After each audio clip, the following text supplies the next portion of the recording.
supposed to wait for you. Wow.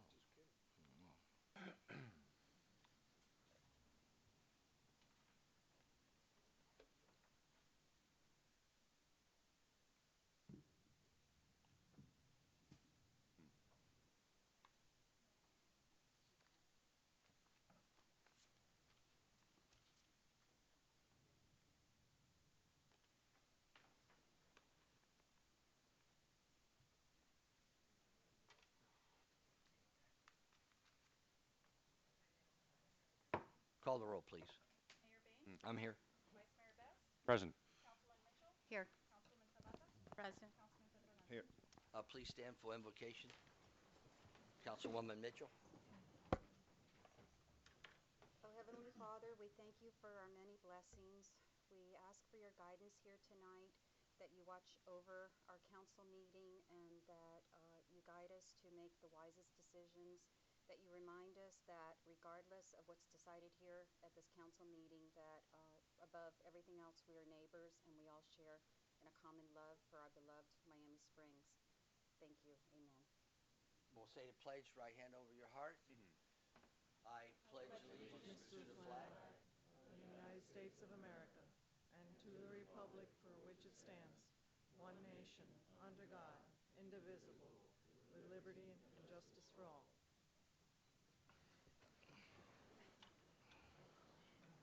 Okay. We have no agenda, other business. For 3, 4, awards and presentations, none. We go to number 5, open forum. I don't have anybody signed up in open forum, so does anybody want to speak at open forum? Or do you want to wait for the item? You signed on the item. Okay. This. I was told to sign up. I didn't know. Well, you'll be called up to talk. Okay. All right, we go to 6A, April 8th, 2019 special meeting, and 6B, April 8th, 2019 regular meeting. Through the chair, motion to move 6A and 6B. Second. Call a vote. Vice Mayor Best? Aye. Councilwoman Mitchell? Yes. Councilwoman Zapata? Yes. Councilman Petrolano? Yes. Mayor Bain? Yes, we go on to, there's no reports from boards and commissions. We go on to 8A, a resolution.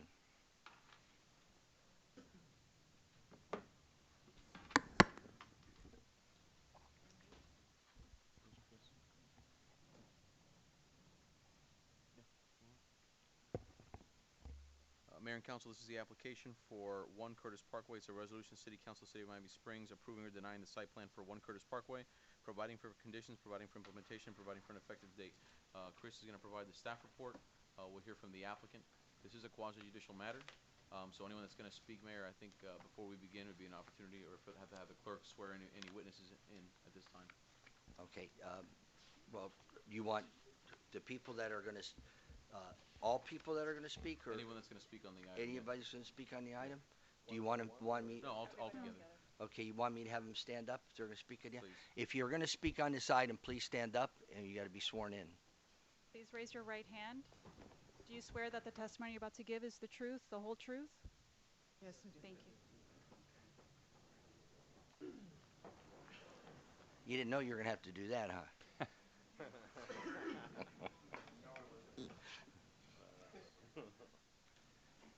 Okay, we go to Chris, you got the floor, and then the applicant will go next. Then we'll let people who would like to talk. Good evening, Mayor and Council. This is, I'm sure you're familiar with the site. It's a highly prominent site. It's the first thing that you see when you come into the city from the incoming bridge, and the last parcel that you see as you leave the city on the outgoing bridge. For probably 4 decades, the theater building has sat there forlorn and basically abandoned, leaves people with a really poor impression of the city. I think this is an excellent opportunity to provide some life. Not only we tear down that building, but to build a new development that's going to be completely lined with commercial activity on all 4 streets, on Curtis, on Hook Square, and on Canal Street. Apartments will be above. We had recommended favorably as a staff to the planning and, excuse me, to the zoning and planning board, and they recommended favorably by a vote of 5-0 to approve the project. Since that time, some of the conditions were suggested by members of the board and with our conversations with the architects and with the developers, and we now have increased that list of conditions to 14 conditions, which are incorporated into the staff report and into the city attorney's resolution. And having said that, we recommend favorably on the project with the 14 conditions as listed. Just Mayor and Council, just as Chris's report points out, this is certainly the first project to try and take advantage of the FAR increase in the overlay district. In order to do that, they had to meet the design criteria that is in the code, not only the required conditions, but also those that are attached to each one of the bonuses. Those things were evaluated by, they were proffered by the property owner and the architect, reviewed by Chris as part of the site plan review process. Generally speaking, your task this evening is to review the site plan to determine whether or not it's meeting the objective criteria that's in the code. In our conversation with the Planning and Zoning Board, and they have long-serving members, some of which are professionals in the area, you can consider 3 separate categories of things that were discussed. There are the must-do, the should-do, and the could-do. The must-do are those things which are specified in the code. The should-do and could-do are things that essentially were discussed and proffered by the Planning and Zoning Board as things that they would like to see the project have. Some of those things were evaluated by the architect. They were talked to, and the property owner, were discussed with staff. At the end of the day, a lot of those things, as was acknowledged during the Planning and Zoning meeting, were not things that we could necessarily require. That being said, because of the work of the Planning and Zoning Board, the iteration of the project that was seen by the Planning and Zoning Board to the one that's before all of you now, it has improved. It has improved, and so as we mentioned it to all of you individually in briefing meetings. I'm sure the architect's going to bring that up. We're happy to discuss any of those elements at length, or how any of the conditions that were brought up at Planning and Zoning were acknowledged. I think we'll leave it there, and we'll answer any questions you might have. And I just wanted to point out also, this went to the Zoning and Planning Board and not the Board of Adjustment, because it is a variance-free project. Oh, forgive me if I said Board of Adjustment. Okay, thank you. We give the floor to the applicants. Good evening, Mr. Mayor, council members, esteemed neighbors. My name is Rosa Ramos Bota. I'm with the architectural firm of Cabrera Ramos Architects, and we're the designers of the project. I'm here representing the developers who are also with us in the audience. And I would just like to thank Chris for his presentation. We're here to answer any questions and give you a brief overview of what the project consists of. Like Chris mentioned before, this is a prominent area in the city that needs a lot more activity and vitality, and we feel that a multi-use project like this that combines retail on the ground floor and residential units above is going to help to bring that activity to the area by providing shops and stores that people can come and utilize, as well as apartments above that will be for rental.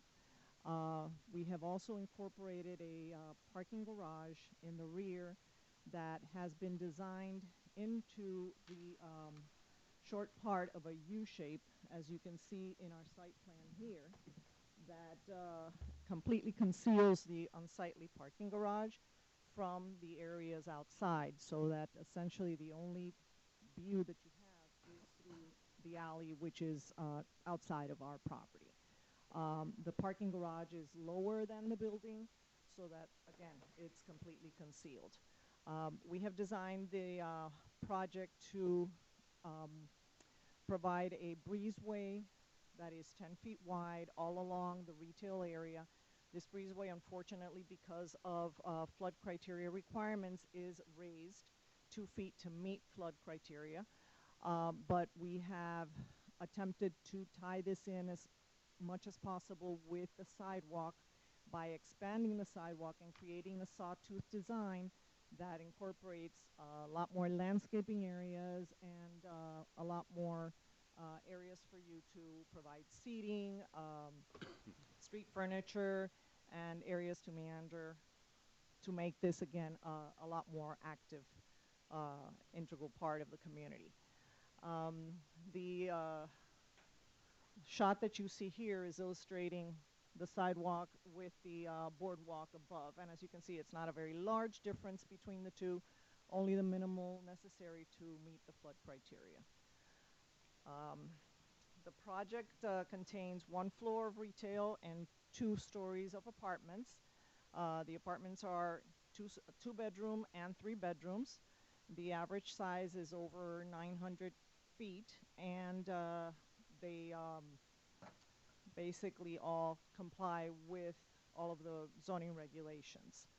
All of the loading for the retail spaces will occur on the ground floor of the parking garage, so it'll be concealed from view. And as one of the things that was discussed in the with the board, we will be scheduling deliveries, trash pickups, and things of that nature to occur during times where there is no conflict with traffic. And again, it will all be happening underneath the parking garage. The project has been designed like the overlay requires, with elements of Pueblo. The elements of Pueblo that we have utilized are the vigas. If you can show them the rendering, please, or the elevations. Maybe in the elevations we can see that a little bit better.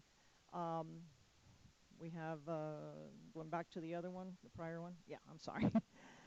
The vigas have been introduced on the top elevation, as is normal with this type of design.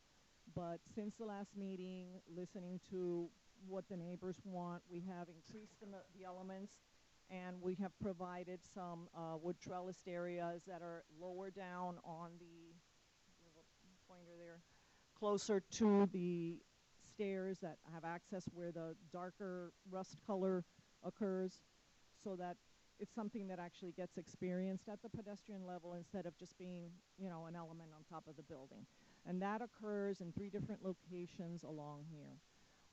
The other thing is that we have incorporated the colors of Pueblo architecture, and we have toned down some of the other contrast colors that we had before to, you know, incorporate this a little bit more cohesively into the Pueblo design.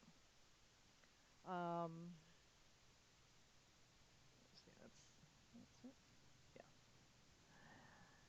And in closing, I would like to just remind you that the overlay in the city was basically created for exactly this type of project.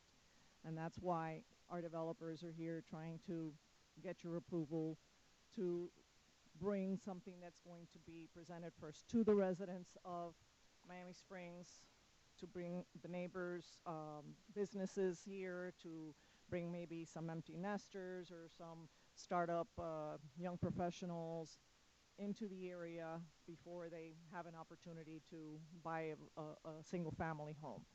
So that is the intent of the project. I'm here to answer any questions that you guys may have, and I thank you for your attention. Thank you. Do we have any questions, or would we like to hear the people speak first? No, I have questions. Huh? I have questions. Question?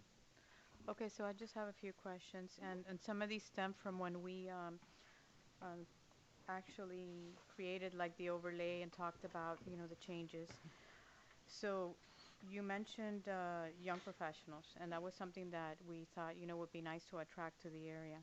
One of the things that we have mentioned, for example, was to have an area there for them to have like Wi-Fi, a conference room. So if you have people that are working from home and they have clients that come, there would be a small like conference room. So I think that if there's any room at all that isn't being utilized, I would love to have consideration given to that.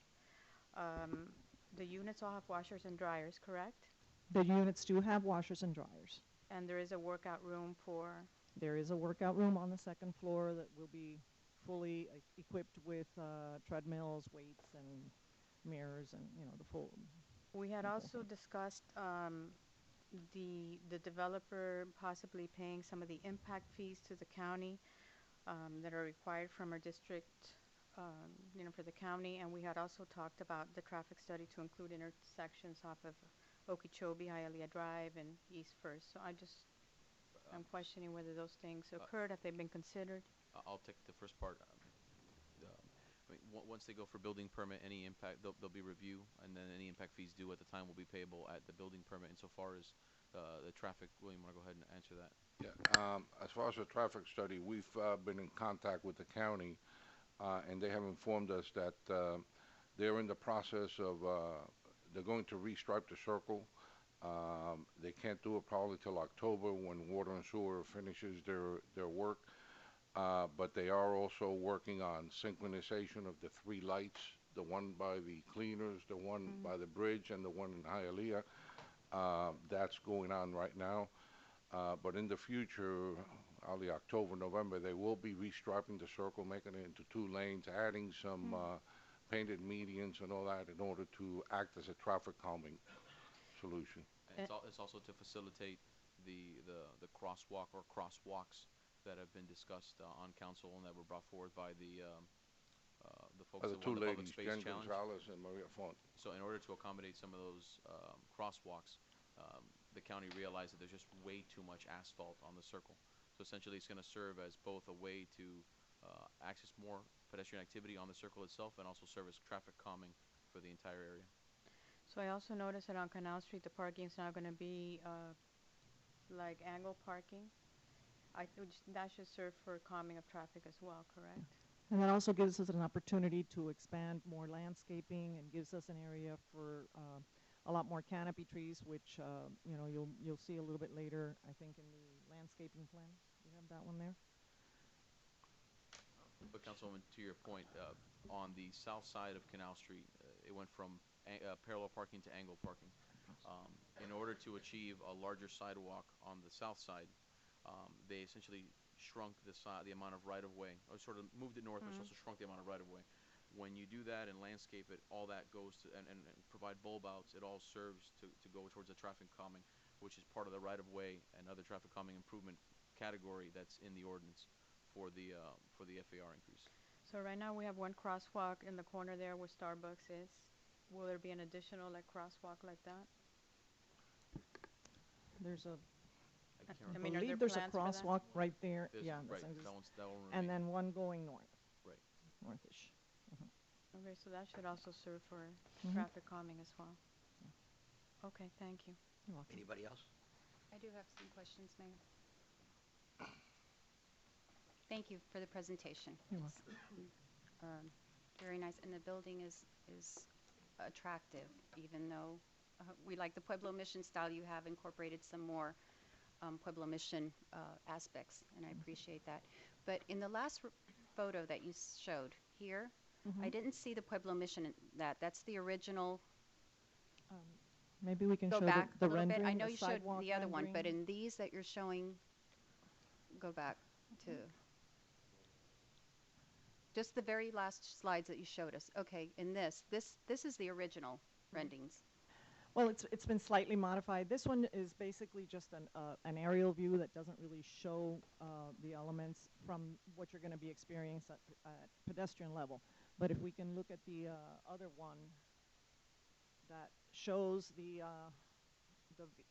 trellises that come out, we have the same thing occurring on all 3 sides of the project. So this is what you've added, these trellises down at the We've bottom added and the the back. trellises, yes, that are the vigas expanded into a trellis type formation similar to the Pueblo Mission style, and then the other vigas on the top, which of course still remain. The colors and then the materials, of course, are the stucco. And the colors that you mentioned, that you were muting it to more Pueblo Mission, it's not this orange then? or Those are all the colors from the color chart. So these in are the Miami final Springs, colors yes. that you're Yeah. proposing? These are taken directly from the Miami Springs Pueblo Mission color chart. Do you, The renderings that we've seen have always been from entering from Hialeah, from the bridge into Miami Springs. I'd like to see The other one? what we would see from the circle, from our community, from, say, looking at this from the circle, or from, well, yeah, from our community, looking at this building Well, in reality, over Stadnick Drugs. yeah.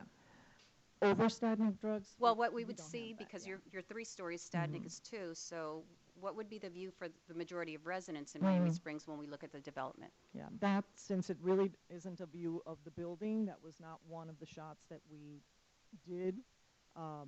Unfortunately, that's not something I can show you right now. Okay, I'd like to see that. I think that's important for us to see it, because in reality, that's what our community will be seeing when we're at the circle or anything. We'll be looking over Stadnick Drugs to the facility. I think it's important for us to see that. Isn't there an elevation? The sidewalk view, is that taken from Stadnick? From Hook, okay. Yeah, so that doesn't let you see it. I mean, I guess the elevation, go back to the other elevation, the one that, the other one? That one. This elevation, the one at the bottom is labeled northwest elevation.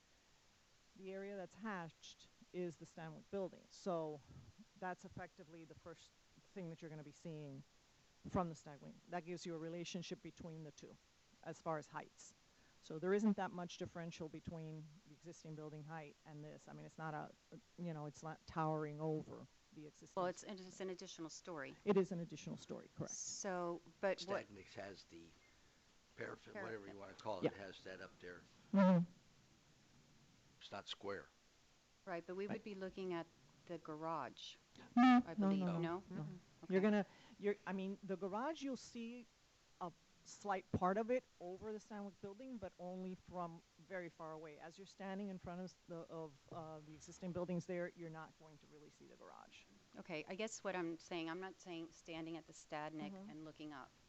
What I'm saying is, for the majority of us, when we have events at the gazebo or we're on Curtis Parkway, which is, or when someone arrives at the circle at Westward Drive, I don't know if you're familiar with Westward Drive, make the turn. When you look to the left, we would be looking at, we usually look at the Stadnick building in that whole area. Okay, there's What would we be there's an seeing? elevation of the garage there that we can show them. And this is the part of the garage that would faces this street. Is covered with no, but not really, because she's looking from the other area there. So yeah, unfortunately, that's not one of the views that the renderer did. Right. Okay, I think it would be nice if we could see that. Also, we're adding, my understanding is you're adding 4 additional parking spaces on the south side of Canal Street, adjacent to the building, right?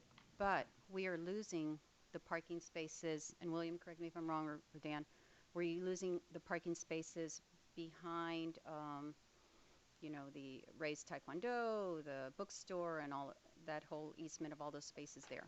Well, there's no easement, but those Those parking spaces that have been used for years, we're They're- going to be losing those? respectfully, they're not parking spaces. The people are stationing their vehicles there, in the alley, and the space is now it's gonna serve as right-of-way, and so essentially, it's gonna be used for the purpose for which it's been dedicated, and those parking spaces would not be able to remain there. Okay. Because, I mean, essentially, the way it looks on a site plan is the spaces, so-called, I'm gonna use the word spaces just so that we're on the same. The spaces behind the Adventist, only about 10 feet extend into what their property is. The remainder would extend into the alley. The ones along, essentially from Ray's to Stadnick's, the property lines are almost abut the building. There may be a foot or so there. I'll have to look at the survey. So those, to the extent that people have been stationing their vehicles there, it has been in the entirety of the alley. The reason there hasn't been an impact is because the predecessor property owner has been allowing any and all garbage collection or deliveries to occur in what really is their property. So garbage collection would historically take place in that alley from time to time, but if there's cars there, they'll just use the apparent parking lot that's next to it. So that's why there hasn't been that great of an impact on on that area, because there's been additional asphalt on the theater property to accommodate garbage collection, deliveries, etc. But essentially, once the building gets put where they want it, the alley will have to be used for the purpose for which it's been dedicated, which is right away. Okay, Of well, what? and Dan, I don't know if you want to answer that now or later, because right now, and I appreciate you're answering our questions, but I know at the last meeting, we had a resident and a business owner, Ray Rodriguez, who I think is here, bring to the council his concern about the prescriptive easement, Yes. and that they've been using that. And I've gone, since he spoke, which I wasn't familiar with that whole process, Mayor, if you could pass these along. I've gone several times these past week by that area and taken photos of how many vehicles are parked there. And also, the other thing that I noticed is, and I don't know who's done this, but obviously the city has allowed it, or the business owner, is at all the parking slots, they have stenciled the names of the businesses and parking for these businesses. So somehow all these years, we've been allowing that. So, And those are what I'd like to mention to the council, again, because of the sunshine law, I haven't been able to bring this up, is to keep in mind that those are, what you see here those are parking spaces that right now are being used at the circle by the business owners that are there. And as much as I want to welcome new businesses to Miami Springs, and no one wants to have more businesses here than me, or I believe, I also think it's very important that we consider any impacts on our existing businesses, especially our longtime businesses here. So these photos are of, I'd like the council to just note that these are parking places that are being used, that have been used all along, that will no longer be available for the businesses that are there. So, on to the second point first. As a matter of fact, we've had recent interest from the, what is it, the UPS store, to try and put sort of identified limited parking, and our code does not provide for that whatsoever. I mean, so to the extent that any parking stall has reserved only for, it's illegal, it's against our code. All of the on-street parking is open to the public, and it shouldn't be reserved by anyone. As a matter of fact, it sort of lends itself to the bigger area, the fact that right now that entire block is being serviced explicitly by on-street parking, with the exception of the parking that's in the alley.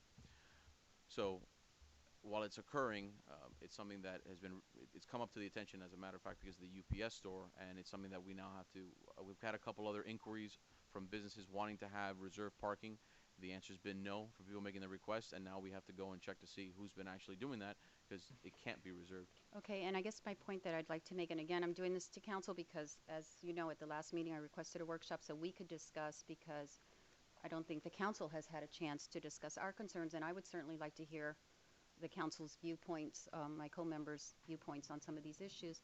The point that I'm making here is that whether these are reserved for the business owners or not, if the business owners can't park here, they have to park somewhere else.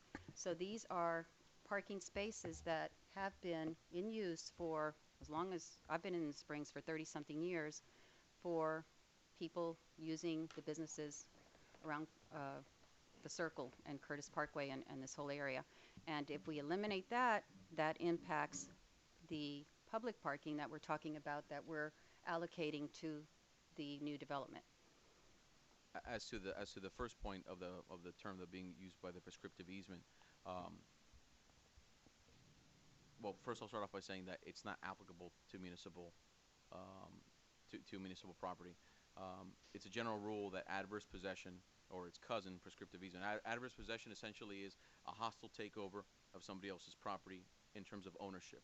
A prescriptive easement is a hostile takeover of somebody else's property. They get to keep it, but you get to use it the way that you've been using it for a particular way. In 99% of the cases, it's not applicable to county-owned property. But Dan, prescriptive easement notwithstanding, let's forget about that. The point is that still we have been using all these parking spaces that have been available for businesses and people who frequent the businesses there. And these are spaces that will no longer be available, and I think we have to take that into account when we're talking about giving up other parking spaces on Canal Street for this project because we are, in essence, giving up a lot of existing parking space, whether it was prescriptive easement or not, for 30 years, at least as long as I can remember, those have been used. And our businesses depend on them, so they will have to use other public spaces to park, and also their customers will. Certainly, A lot of, Councilwoman. I know for some of those businesses, the parents come and pick up the children from behind that business, the Taekwondo place. So that's about 30 parents coming in to pick up their children in the back parking. Certainly, Councilwoman. I mean, I'll leave the anecdotal information to you and to the public, but the point was, and the inquiry was about the very specific legal, I hate to use the word charge, but it's essentially, if somebody's saying they have a prescriptive easement, it's a threat of litigation. And so if someone says that, usually it's you file a lawsuit and you say, a judge, I have the right to either use or own this property. And so while I'm not going to go into, and I didn't write an extensive legal opinion because I'm not about to put the city's position out there unnecessarily, not only has a prescriptive easement not been used against government in most cases, they have found that when someone tried to assert a prescriptive easement on right-of-way, courts have found it tantamount to an obstruction of a right-of-way or a public nuisance. And so essentially, you're right, the city has allowed that area to be used as an alley as parking, but did not vest necessarily the property owners with the right to have that in perpetuity. And that's fine. It doesn't matter that it's not prescriptive easement, or it's what the point that I'm trying to make is that these are parking spaces that we're going to lose. And if we're talking about available parking space, we need to take this in. These photos were taken over the period of since our last meeting, several different times of days and night, and you can see they're always being used. So that's the only thing I wanted to make to the council, is keep in mind that these are spaces that will be impacted when we talk about giving up public parking spaces. The other thing, and again, I think it's great that we're bringing in new businesses to our community. We all realize that that area, the theater and all, so we more than welcome, new ideas and new development there and all. My concern is that with the Gateway Enhancement Project, we use the term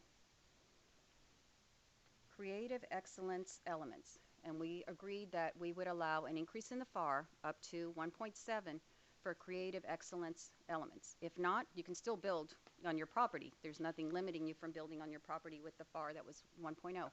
So my point here is that in giving these points, to me it should be for extraordinary measures, not just for saying, well, here, you wanted something, we've given you something. And I think it's really important that at this meeting or at a future meeting that the council decide, because this will certainly set a precedent for future development in the area, how easily we give away the points or how stringent we are in meeting out the requirements of this creative excellence criteria. To that point, the art in public places. Mhm. You requested 0.15 out of 0.2 Mhm. for art in public places. Yes.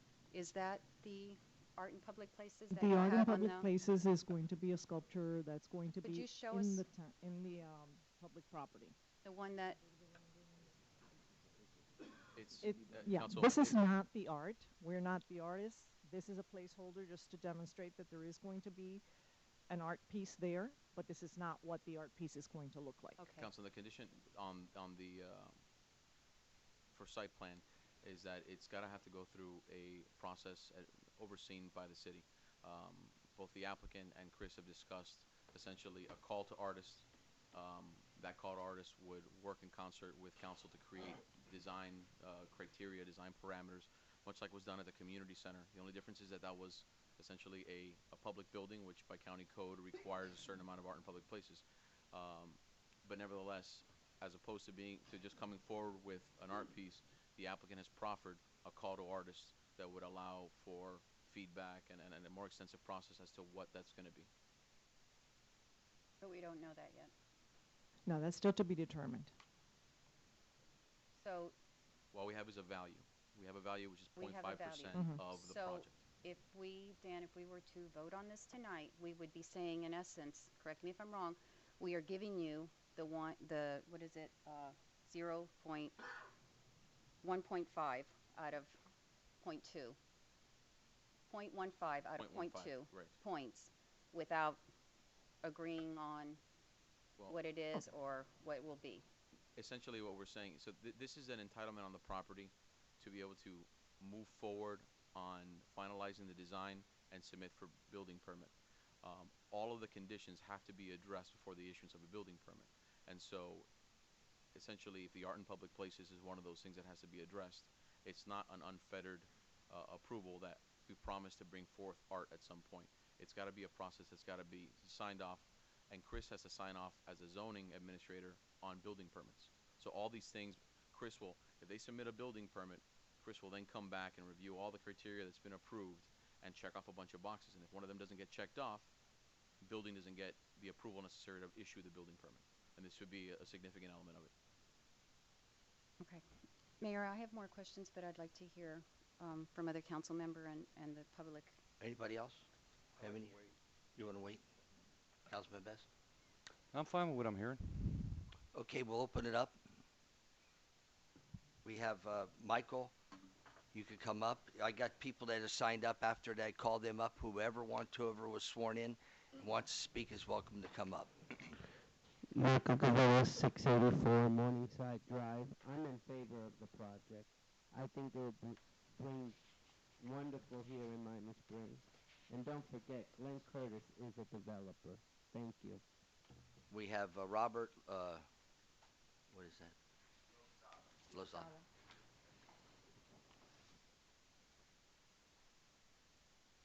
Thank you very much. Can you hear me? Testing, testing. Mhm. Okay, Mr. Mayor, Councilwomen, and Council gentlemen. I first moved here to this community 21 years ago. And even before that, I was involved here because my children went to Grace Lutheran pre-K. And I was always involved in this community for years, for decades. And two of the things that have attracted me is, first of all, it was small business, mom and pop business friendly. Also, it has the quaintness of a small, cohesive, small town without, in the middle of a large urban area, but with none of the sprawl and the congestion and the problems of large urban areas. Now, the first thing is quite in danger as we see one small business after another bite the dust because of skyrocketing rents and taxes. And my pharmacy, which used to be a historic pharmacy, is gone. And now I'm left in the gentle clutches of the CVS. And that, I hate to think that I have to go out to eat to one of the fast food places in 36th Street, but that's all going to be left to me. And we seem to be going in that direction. And now with this project that looks wonderful, looks beautiful. If it were in Midtown or some parts of downtown, but not here. This is going to, frankly, I think is going to deface the city. Is going to take away what makes the city so special and so unique. The small, historic quaintness of it. It's going to create problems that we don't have. We don't have a parking problem. We never have. That's why we don't have meter parking. That's why we don't have to pay for parking. We don't have a parking problem. I think this is going to create one. It's going to create a traffic problem. It's going to end. Where does it all end? Is this the beginning? How much more are we going to destroy? How much more are we going to turn down? And how much of these, I don't want to say monstrosity, but these huge, humongous buildings that we see popping up all over Dade County. And we sit here in our small, quaint, historic, beautiful little community and say, God, I'm glad that I don't live there, that I live here. Is this the first step to us saying, God, we're just like over there? Thank you. Thank you. Ray Rodriguez.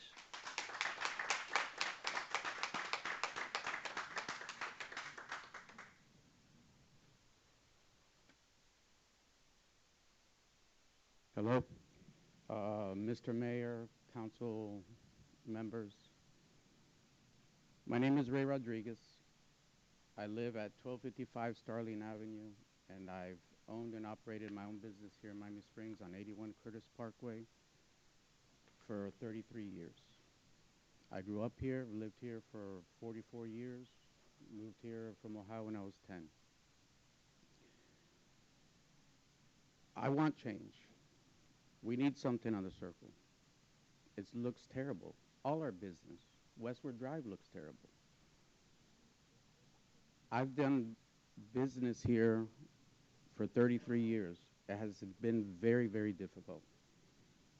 I'm probably one of two businesses that have been here as long.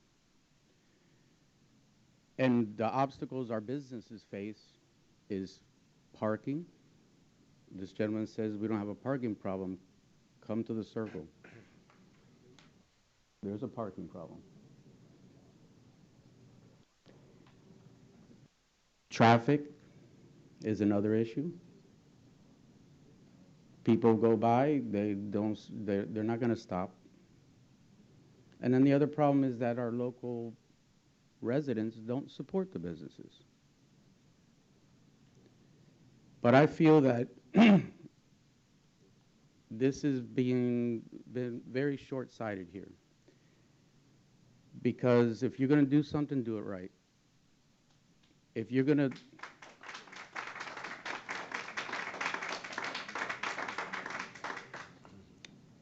add 51 apartments with 70 spots, 2 and 3 bedroom, they're going to have more than one car.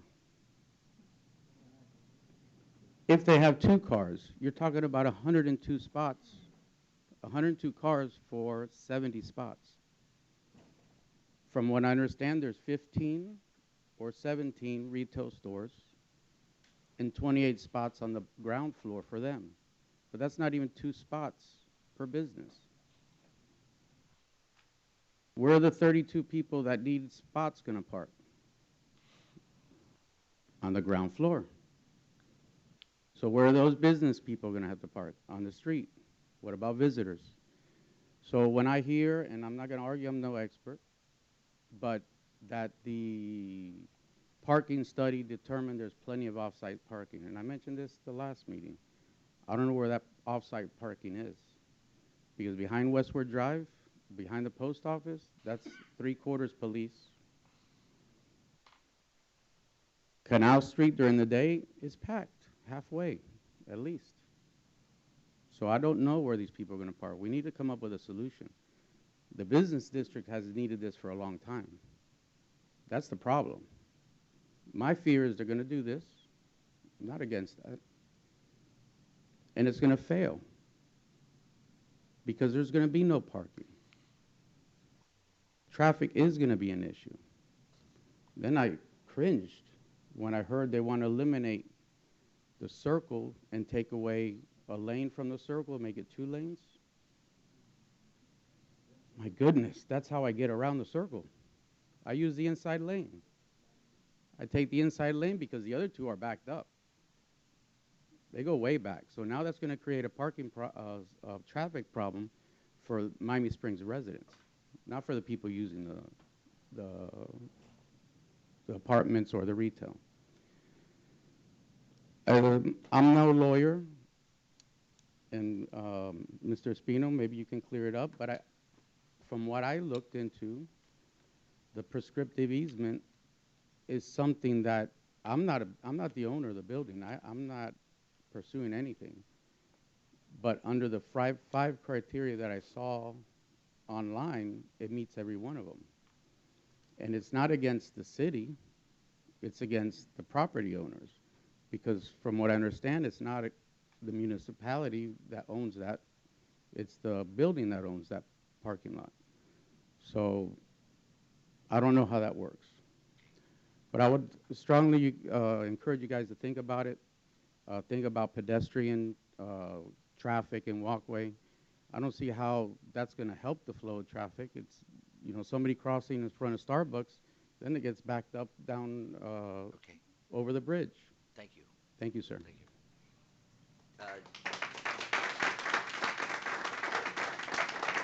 you. EJ?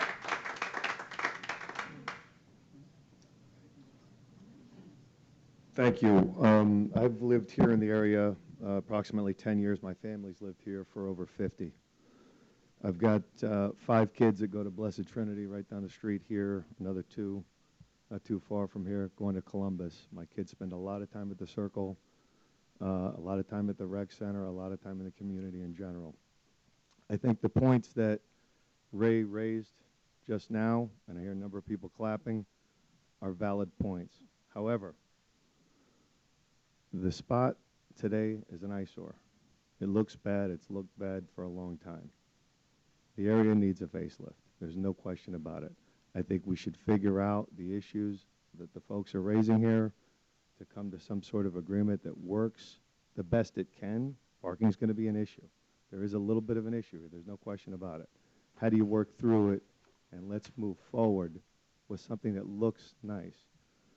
The reason I'm up here is, and I'm not involved in the project whatsoever, but I have, in a business relationship, worked with several of the principals that are involved with this project. I can tell you that whatever they agree to, whatever you see on these screens, it's going to come out looking as good or better than what you see here.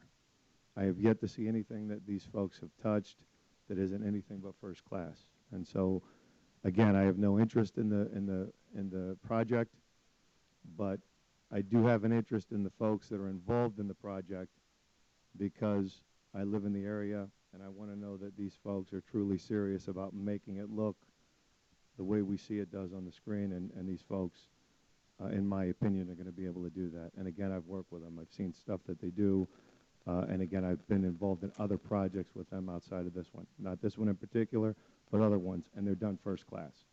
So I want to make sure that that's known here in the room. Thank you. Thank you. And I appreciate it. Thank you. All right. The people who swore in to talk that didn't sign up, maybe they could, Easel maybe can move out of the way. They can line up over or go down the middle.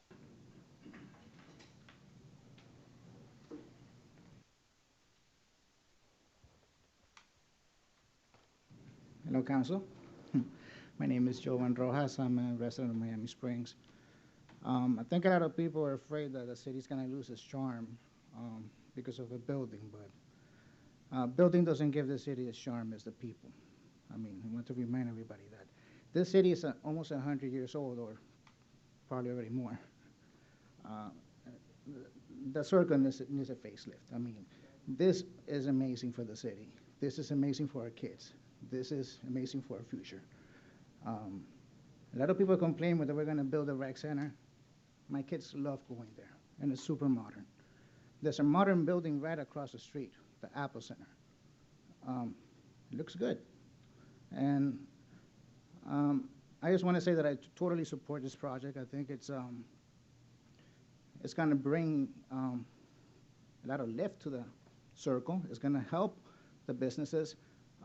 However, I do agree with everybody that we do need to create a parking lot somewhere in the city. I believe there was a parking lot project that was shut down some years ago. I'm not sure how. I think people were complaining because they were going to build a parking lot. But there is a problem. But we keep going around in circles. But yeah, they were complaining they were going to build a parking lot, so they couldn't build a parking lot. We need a parking lot, and people need to understand that we need a parking lot. I mean, that project is going to be amazing, and hopefully it's just the beginning to rebuilding not only that section, but maybe the back section of the where the old gym is, because a lot of the areas in Miami Springs need to be redone. We're a great city, but we're also an old city, so that's all I want to say. Thank you. Well,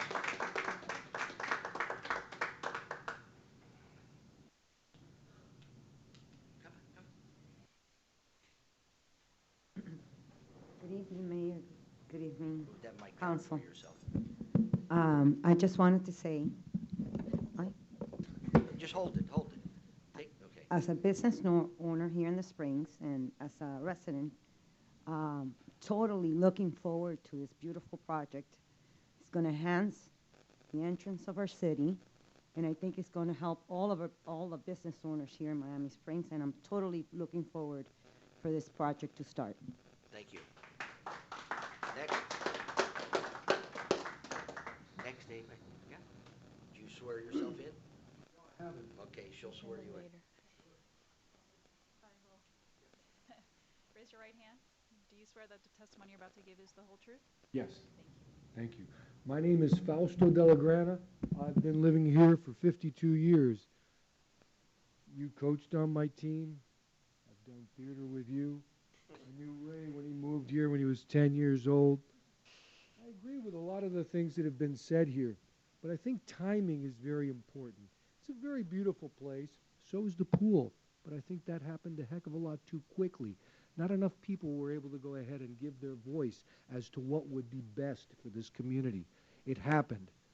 It's a lot of sitting area that looks really pretty, but it's not being utilized. It's gorgeous. The bicycle way right across the middle of Westward Drive, another beautiful project. But the bicycle lane should be on the road, not on the middle. There's no reason why a bicycle should have to stop. Now we've got 20 million signs. It's gorgeous, but that's not a bicycle lane. This is very beautiful, but there seems to be a heck of a lot of problems here that people are talking about. And if this is the forum for people to go ahead and talk about their concerns over this construction, this is a pretty small space for people to go ahead and come and voice their opinions. I think that we need to go ahead and have a heck of a lot more people involved and hearing about this thing, because Miami Springs is not just us here.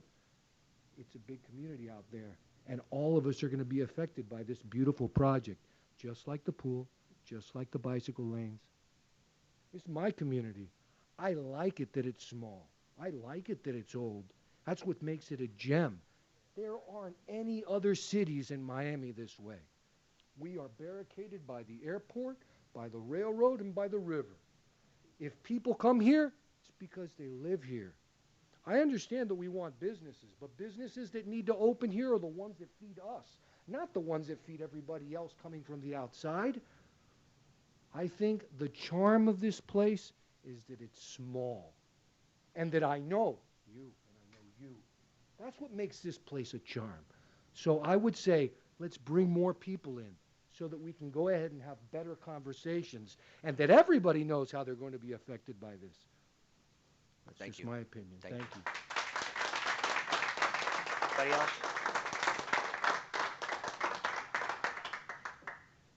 That's it?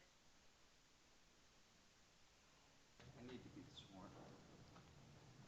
Sworn in. Is there anybody else who would like to speak that has not been sworn in? Okay, please rise and raise your right hand. Do you swear that the testimony you're about to give is the truth? I do. Thank you. Hi. Thank you for hearing us, Mayor and City Council. My name is Dean Whitman. I live at 610 Plover Avenue. I share the concerns that have been expressed tonight about the lack of parking. The look of the project is fine for me. I think something like this is needed, but what is it? 70 parking spaces for 51 units, and 11 of those units are 3-bedroom. That's just not going to cut it. Those people aren't going to park use the on-street parking. And there are other ways to configure this that will have an appropriate amount of parking. You know, before this central business overlay district was created, the city code was 2.25 spaces per residential unit. That would have been, for 51 units, that would have been 115 units. So they need to refigure this. We can't rush through with this. I looked at the site plan, and I noticed that none of the parking was on top of the actual apartments. It's all on top of the parking structure, which is in the middle. Obviously, that would require re-engineering that, and of course, you probably have to look at the existing code that you just created about a year ago, or less than a year ago.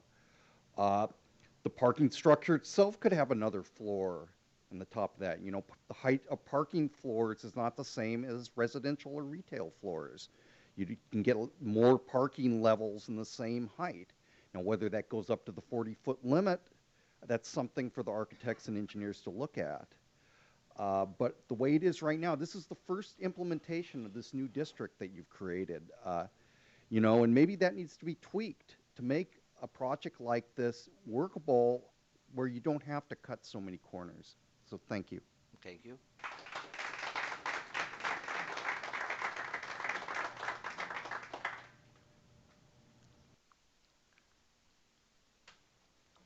Hi, my name is My name is Kathy Doyle, and I've been a resident since 1980. I've taught in the community for 36 years. Okay, and I did speak at the Building and Zoning Board, and I want to compliment you on the colors and some of the changes that have been made to the exterior of the building. My concern at that meeting, and it's still my concern, and I don't think anybody else is looking at it, when we're looking at density, you also need to look at the interior apartments on the second and third floor. The outside apartments have balconies and look out to beautiful spaces. The interior apartments, which are half of them, okay, you go through an interior hallway and you look out. Is this coming in and out to me? You look out to the parking garage, folks, 10 foot away. And I was told that it was going to be a greened parking garage, and I don't know what the definition of that is. I want to know who's going to come here and choose to pay probably very high rents, considering we're Miami Springs, to look out at a concrete parking garage. And if we're talking about the density in 51 apartments, maybe there should be fewer apartments. Maybe the apartments should go straight through so that people have exterior views and not just concrete views. Because otherwise, I think half of those apartments are not likely to be rented or for anything that we want. Like somebody said to me at that meeting, well, that's their problem. They come or they don't rent them. And I said, well, why are we building them if they're not going to rent them? Just a thought. Thank you.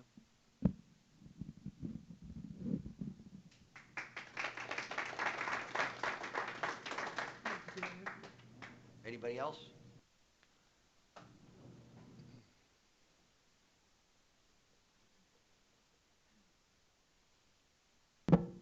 Hello, everybody. Excuse me. Hello, everybody. My name's Yana Kamash. I live at 1450 Ludlam Drive. I've been in this community since 2008, about 11 years now.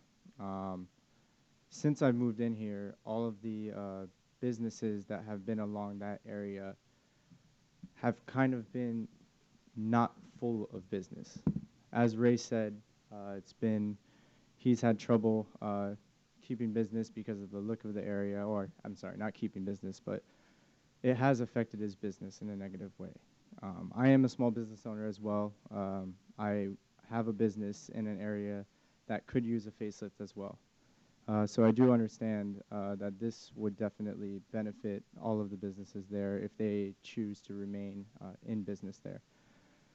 Aside from that, I think for Miami Springs, this is great for the residents. It's might bring in more traffic, and yes, traffic is going to be an issue. Parking is already kind of an issue, but there's always solutions as well. So I think if we do move forward with this project, solutions will have to be come up with, but I think they're there. We just have to look for them. So overall, I think this is very positive. I think this will add a lot of value for the residents of Miami Springs as well. So that's it. Thank you. Thank you.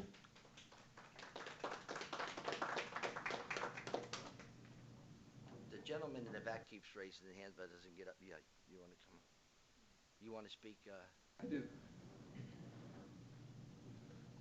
Nestor, you want to speak?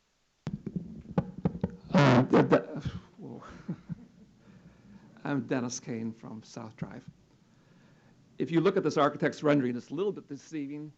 You get the impression, it gives the impression that the main thoroughfare is running left to right, which it is not. It is really running on the right side. This is Curtis Parkway right here. And you can see it appears to me that the road is narrower than it ever has been in my life. I've never seen it quite that narrow before. There's virtually no thoroughfare there. This building is not going to be built by waving a magic wand over it. We're not going to get this beautiful building overnight. With site preparation and construction, you're looking at a period of at least 2 years of disruption and congestion in this area. A lot of that congestion will come from trucks that are on these streets right here in the front. They're not going to be in the back. They're going to be in the front. And I don't see any room for that traffic right now.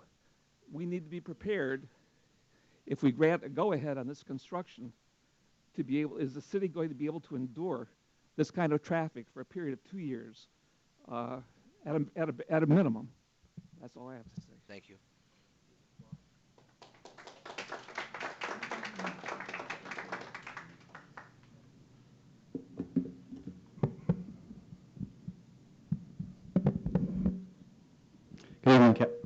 Good evening, Good evening, Council. Nestor Suarez, 550 Wren Avenue, Miami Springs. I wanted to bring up the parking issue. And I know that there's been a parking study, and if you look at the parking study, there's nothing wrong with it in terms of the number of spaces available. If you think of it in a static sense, if you think of no neighbors, none of the businesses that are around that actually use the parking, and the reality of the parking today. Again, I accept their advice and their recommendation when you look at it from a blueprint, the number of spots that are there, but that's in a static view. If you look at it dynamically, the fact that there are neighbors, the fact that there's going to be future development next door, future development across the street, future development across the way, we're going to be stuck with whatever we choose here tonight for 50 to 100 years in terms of parking. The parking today, if you ask the businesses, is a problem. If you ask some other people, they say parking's not a problem. Again, ask the businesses and the people who use the area today, and they say that it's a problem. Okay?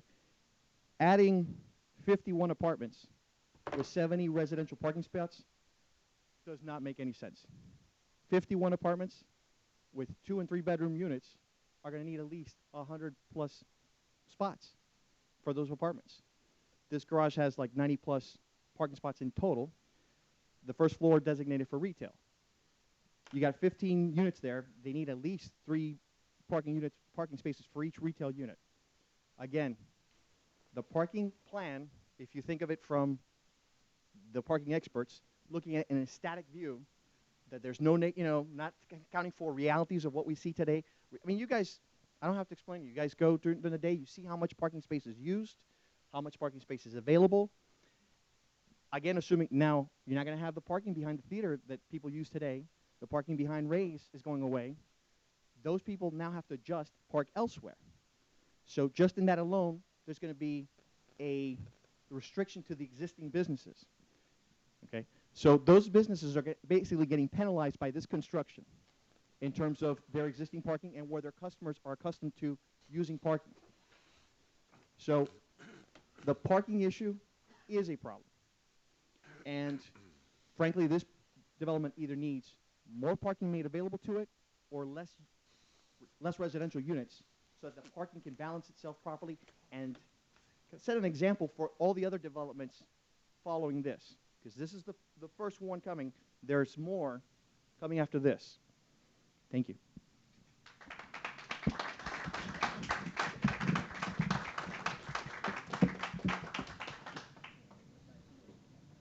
That's it?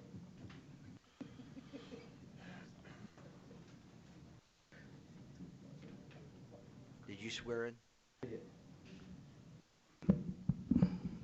Good evening, Mayor, Council members. James Fulton, 406 Forest Drive, also Scoutmaster, Boy Scout Troop 334 here in Miami Springs. I'm not going to want to beat a dead horse, but the parking again. I don't know any households that do not have dual income earners, thus having dual cars. And this isn't the 50s. We don't have enough parking space as it is now. When I frequent Burritoville, probably twice in the last 12 months, I've been able to park in front of Burritoville instead of having to park further down the circle or around the back where the theater is and walk in. And I frequent there about once a month. Another issue is this is fine from one perspective, one view, but what happens across the street when they want to develop another 3-story building on the other side of Curtis Parkway, where Apple Dental is now? all the way down to where Starbucks is. You know, then we turn into a Doral where we're looking like City Place when you're driving through a tunnel to get into our beautiful city. I do agree that something does need to be done with that area. What I guess is I implore that you take time and not make any rash decisions tonight. And the parking is a major issue. You know, half of the people in this room say it's a slight issue. No, it's a big issue. And you take, again, like I said, dual income households, you're going to have 2 cars per unit. One of the other items to consider is we have our local fire department, fire station right down here. Do we have a large enough ladder to handle a fire in this particular building? If you look at the depth from the front, it's going to go back deeper. Do we have something high enough to shoot water into the middle if we need to? That's an issue there. Also, the police. We're adding more residents to the city. You know, does the developer want to pick up another police unit and 3 more officers to handle a 24-hour shift? These are just some more things to consider. Thank you. Hey, come here for a second. I got.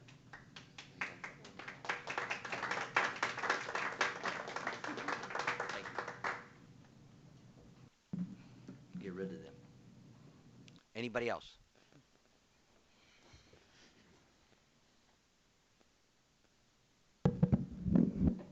Check, check, check, testing. Perfect. Okay, this is working.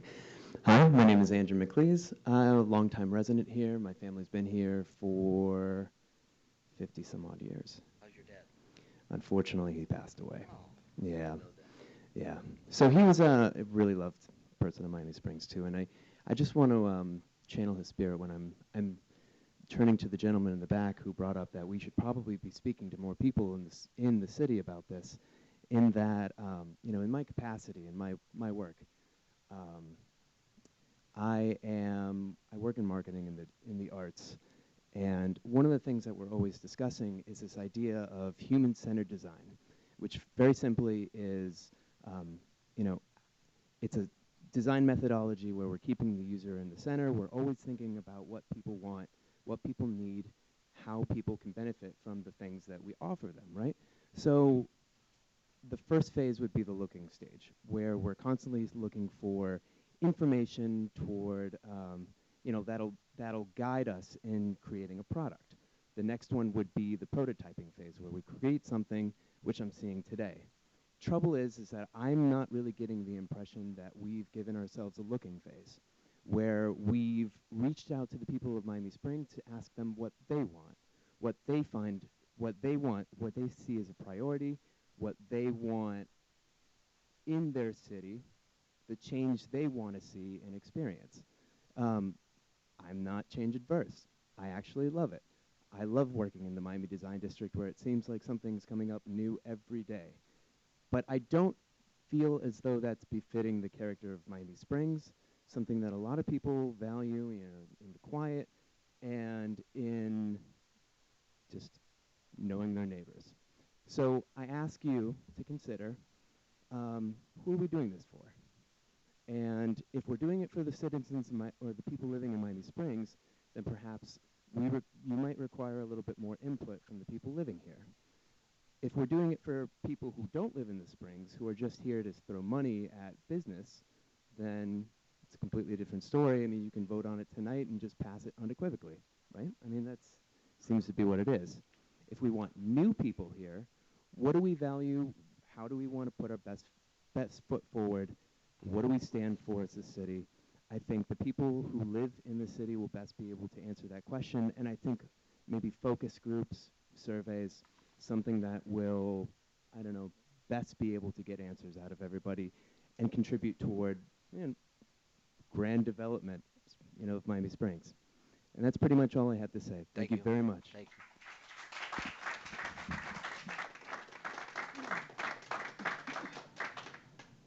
Anybody else? Okay, I closed the public hearing and entertain discussion up here. Through the chair. Thank you all for what you've had to say tonight. There's been some very interesting things set up here, one way or the other. When it comes to a project like this, ladies and gentlemen, I think there's one thing that we all have to take into consideration. I don't think it's every one of us sitting here in chambers tonight could engage upon this because we probably don't have enough money to do it. I'm not making money the end game here, but what I am saying is that somebody, some person, some group has a vision. A lot of the questions that were spoken to or asked about tonight at the well all have answers in due time, I'm sure. Some were good ones. The parking, the view from the inside, the view from the circle, 2 years of construction, all the above, all good stuff. And it's all obviously considered. Point is this: you cannot advertise something, somebody has to see it and want to come and do it. It's not our money. It's private sector money. We aren't telling these people to come in here and do this. You got to do it like this. Oh yeah, in a way we are. In a way we are telling them you have to do it by code. You have to do it within the confines of the law. You have to do it with the meetings that we've had going forward. I've heard people say that the public has not had input. The public's had plenty of input on this, and I've heard a lot of it. And a lot of it's good. And a lot of it was incorporated in the zoning and planning meeting 2 weeks ago. It was incorporated. People talk about parking. Guess what? We're going to have a net gain of parking with this garage. Do the math, show your work. I've already done it. There's many other things. I don't think we can just sit here and let Miami Springs die on the vine, folks. And this is an opportunity for us. Let's do it right. Yes, I agree with each and every one of you that came to the well and spoke to that tonight. Totally agree with you. But let's do something. Thank you, Mayor. Mayor, I'd like to say something. I also want to thank everyone for coming out and getting involved with the process. We actually need and welcome your inputs. I do agree that there's a parking problem today, but I have to tell you, it's a lot less than 5 years ago. And the parking problems that we have today are going to be a lot more than 5 years from now, meaning that the new technologies that are coming along are going to alleviate a lot of the parking issue problems that we're talking about, we're discussing. You don't know how many times I've been sitting out on a Saturday night drinking coffee at Starbucks, and I see people getting dropped off all the time. They're not driving here. This building is going to attract more people that are going to be using Uber and all the other new technologies that are coming along. So yes, parking problem is a problem today, but it's going to be a lot less 5 years from now, and it's going to be a lot less 10 years from now. But today we have a parking problem in the sense that I request, if everybody agrees with me, I like to ask the city manager with our city attorney, because I'm looking forward to having no overnight parking anywhere in the gateway or in the overlay district. No overnight parking, okay? So I like to direct them to come up with some kind of policy and maybe come back to us in a later meeting discussing how we're going to do this, because I don't want any overnight parking. Maybe we can set 11 o'clock, 12 o'clock, I don't know, that would be up to you. And you can come back to us and tell us how we're going to solve the overnight parking under the overlay district. The other issue that I have with regarding to parking, maybe you folks can help me out with this one, is how do we enforce, or how can we stop a resident parking on Canal Street at 3 in the afternoon rather than driving up to the 3rd floor to park there? What are you all going to do so that doesn't happen? So if you live in one of these apartments and you get home at 3 o'clock, you need to go park in your building. Not because it's 3 o'clock and you got to pick up your son at 4, you're going to park in Canal Street at 3 o'clock, or get on the car, go pick up your son, then park upstairs. What have you thought of that? What are you going to do?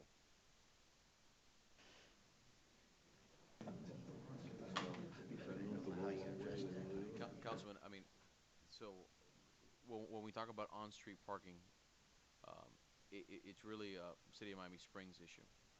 And so, when it comes to essentially the availability of parking, whether it's the first floor of the garage or on the on-street parking. The first floor of the garage is their responsibility.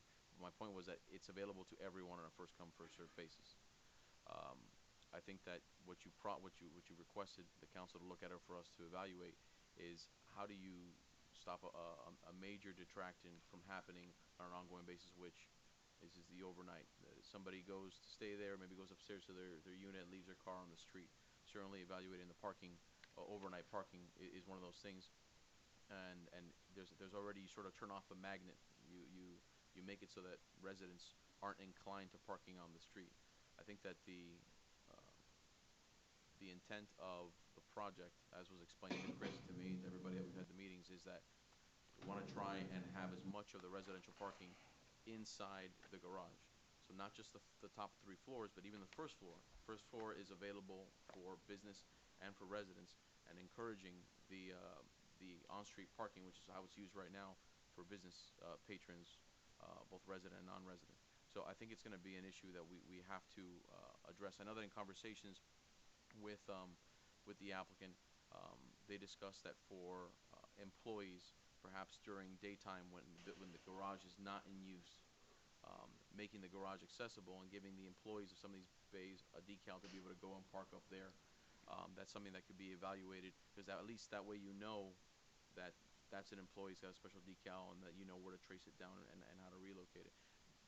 We have an enforcement issue on the outside. They'll have an enforcement issue on the inside, and we have to work at it collaboratively, I think. Okay, so I guess that's what I was asking. You're thinking of some type of decal system for the rentals? That's all I have for now, Mayor. Okay. Thank you. I want to speak. Okay. Okay, I want to thank everyone for being here tonight. I love it when this place is full of residents, whether you agree with us or not, honestly. Speaking for myself, and I know I'm speaking for the rest of us, we try to do the best for this community. We all love this community, which is why we serve in this capacity. I want to talk about the traffic on the circle. I hate that traffic on the circle. I come in through the circle when I come, because we all just don't work here full time. We have jobs. And I come in through the circle, and it's bumper to bumper. And it's a little bit of driving that's very inconsiderate, to say the least. Those people don't have any business being in the Springs, the majority of them. They're not the people that are really coming to your businesses. They're people that are cutting through. And that is our circle. That's the way I see it. I've lived here 36 years now. A lot of it is not our traffic. Our traffic starts a little later after that congested piece, like when I go to Burritoville or I go somewhere on the circle, and then there is some parking and it's a little easier to move around. Some of what we've looked at in terms of this project, and we don't just sit here and discuss it here, we meet with people in the city, we look at the plans, we look at what the discussions have been. Take into account that there's going to be a lot of traffic calming.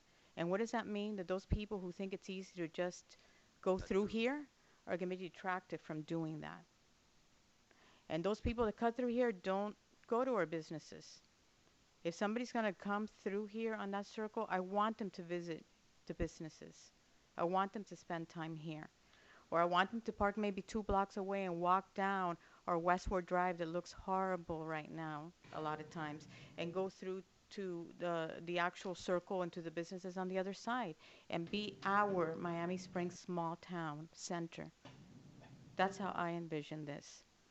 And that's where my support for some of what I'm hearing comes from, and all of the questions and all the time that I've taken to look at the plans and to meet with the city planner and to meet with the city manager and the rest of them to ask a zillion questions. So all I can say is it isn't going to please everyone, but there's been a lot of thought and consideration put here, and the overlay was really meant, as it is, to really tighten the language of what we had to protect the integrity of this community. That was the intention, and hopefully we have not failed at that. So I thank all of you for being here. That's all I have to say. Couple of things said tonight about rushing or going. This started in May of 2000.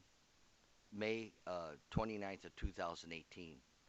There was 1, 2, 3, 4, 5, 6, 7, 8, including this one, 9 meetings in the public for this project. So it's been not quite a year yet of going over the district, making the changes up here with the council, and then go ahead and proceeding with having them to put the project. The project is variance free. In other words, they're following everything that we put within the ordinance and the changes in the gateway community. They're not asking for anything outside of the law that's been given to them.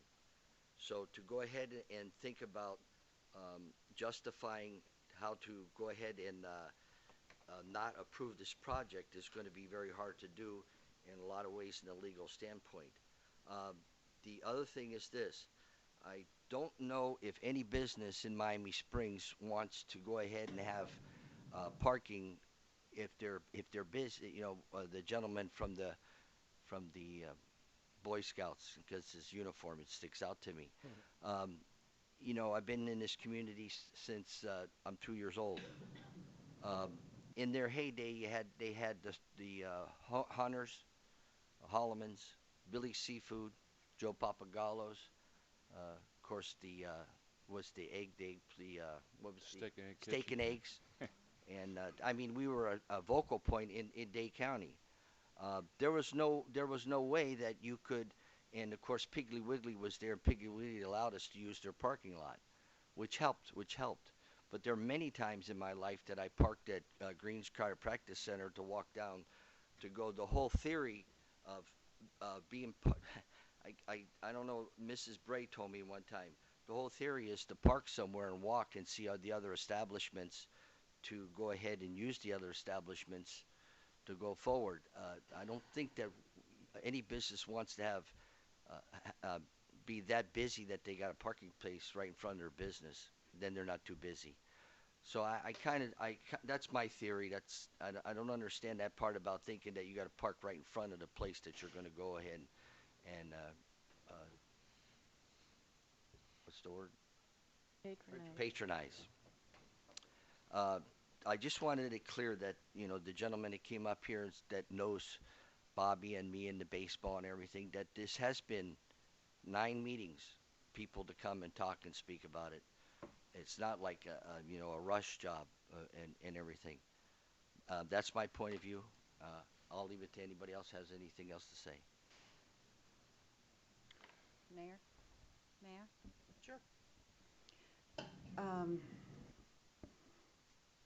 Thank you, everyone that's here. Your comments are very important to us, learning how you feel about the project and always listening to you. I know for myself, and I'm sure for everyone else on the council, there are things we haven't thought about sometimes, or we haven't thought is that important, and listening to the residents that you're living here just as much as we are, all of us together can make sure that what we build here in Miami Springs is always the very best we can get. And again, God bless the developers for wanting to come into our community. Anyone that wants to invest in Miami Springs, you know, I'm thrilled about that they're considering our community. But on the other hand, we have to make sure that that it meets with what is keeping with our history and with our needs and with what we can handle in the future. And I think what's at issue here is not at all whether it's an apartment building, whether there's commercial at the bottom. These developers have bought a piece of property. It's within their right to build an apartment building there, to have the commercial at the bottom. That is all something that they can do with their property. They're entitled to do it, just like any of us are entitled to do what is within our code and our ordinance with our own homes or our own businesses. I think what's at issue here is the points that we are giving for the Gateway project. And with the Gateway project, with the mayor, like he said, this was in 2019 when this came up, but it was the general Gateway 2018 in May, but that was the general project. Right now we're talking about specifics. At that time, we didn't have a project in front of us. So right now we're concentrating on this project, which was put in front of us, at least to me maybe a month ago that I saw the plans for it, that I met with Chris and William and discussed the plans, and I think that was about a month ago, maybe 2 weeks before our last meeting. So I think that's what we're looking at now, and it has to be with a much finer tooth comb because whatever we agree to with these points, the 1.0 FAR, anyone is allowed to build with that if they own the property. What we talked about with the Gateway project was that we would allow up to 1.7 for, in my understanding, it was exemplary measures to something out of the ordinary that was very useful for our community, and because of that, we would give the 1.7, allow up to the 1.7 FAR. I see that as, for the council, for us, I see that as a responsibility to negotiate the best deal possible for those points, not just accept it. That, and my understanding, what has happened with this project, and again, for the developer and the architect, I totally respect your project. I think it's lovely. You know, it may not have the Pueblo mission as much as we would like for our community, but it's a very nice building. It's airy, it's light, it's bright. But again, what I think what is incumbent upon us here is to make sure that we're getting a good deal for the points that we're giving them to allow them to come up to 1.7. And because of that, They're only going to 1.5. well, 1.5 Mayor, whatever, they're going more than the 1.4. No, state the facts, not whatever. Okay, They're yes. going to 1.5. And you're also forgetting the fact that it not only went through the process that you were very much a proponent of, it also went through the process of the Building and Zoning Board, which was voted 5-0 to Thank continue you. the project. Thank you, and that's exactly what I wanted to say, is with the Building and Zoning Board, I have a few questions on that. And again, I'm bringing these questions because at the last meeting, I was told this would be the meeting where we would have plenty of time to discuss this as council. I'm curious as to the Building and Zoning, Building and Planning Board met, but why aren't we approving that as in our minutes under board? We keep getting nothing. Isn't there somewhere along the line that we have to approve those recommendations? This, Mayor and Council, this is the meeting at which the planning and zoning recommendations come to you, and you take them into account however you want to take them. They don't make recommendations that are binding on the project. When we had the planning and zoning board meeting, and as I mentioned, certainly as a result of their effort, the project, in my humble opinion, is better than when it was first presented. I made it very clear to the planning and zoning board that there were conditions that they were requesting that were simply respectful requests of the property owner to come forward with potential changes. Some of the things that they proffered, that they requested, I should say, that were anchored in the code, whether it was Pueblo or some issues with parking, or even, for example, the sidewalk issue, those are things that were categories in the code that certainly we can hang our hat on. Some of the other things that were discussed, whether it was the amenities on the project, the activation of the rooftop, whether it was by the board or even the residents, if it's not based on our code, we simply cannot ask for it. And so you can have a conversation. If the property owner chooses to proffer it, that is as a voluntary covenant running with the property, so be it. But essentially, you're not able to rely on those things as a basis for turning it down. I understand That is, that. if the Planning and Zoning Board said, take a look at activating the rooftop. In our meeting with the property owner, they said they took a look at it. There were a number of reasons why they didn't want to do it, and therefore said respectfully, we cannot do it. And so if all of a sudden you were to decide to vote it down because of rooftop activation, to the mayor's point, we wouldn't necessarily have the strongest case, I should say, for that being grounds for it. Other issues, recognizing that a building has to balance a lot of factors. So, for example, we did talk about sidewalks extensively and try to work out the largest sidewalks possible in light of the conversations of the colonnade, sidewalks, and using Bella Bakery as reference. Bella Bakery, for example, that building, the whole sidewalk and the building is elevated. You can see when you're walking up, it's ramping up, thereby allowing both the sidewalk and the colonnade to be above base flood elevation. That's not the case here. It has a lower base flood elevation, so in order for them to meet our base flood requirements, you had to have this now tiered colonnade. But as a result of the conversation from planning and zoning, we nevertheless got them to adjust the right-of-way, adjust the sidewalks, and provide parking in such a way that now, for almost the entire perimeter of the property, you're getting close to 20-foot sidewalks. So essentially, the intent and the objective of larger pedestrian areas were accomplished, and we have that in our code. So I guess my point is, within the confines of the code, there's certainly room for discussion. But ultimately, we have a planner that looked at all the categories, and I think the word that he used was he wanted to have meaningful display of some of these categories. And so the way that Chris handled it essentially is, it's an application. The applicant prepares an application, submits a project, and provides a narrative as to how the project meets those different categories. I understand Chris that. pushes back on it, and what the council and certainly the community doesn't see are the back and forth conversations where Chris cajoles and requests and browbeats the property owner, and they certainly were in lots of those meetings, to produce more of whichever category it is. All we see is the end result. So if there's a particular issue that you want to flush out, but generally speaking, that's how that process Okay, played out. Dan, I understand that, and my question was, thank you for that, but I have a few questions here. The board, the meeting of the board, why do we keep getting an agenda item where there's nothing to approve? Isn't there somewhere along the line where this planning board met, aren't we supposed to be approving their minutes, their report? We got it, and again, there's nothing to. You received the minutes as part of what was transmitted from the Planning and Zoning Board to all of you in terms of their recommendations. And so, before, under the old process, which the process wasn't very clear, the Board of Adjustment, which is most of the times what you would see, it was sort of thought that the Board of Adjustment would make decisions, and I'm using Board of Adjustment on purpose because that's what you would mostly see.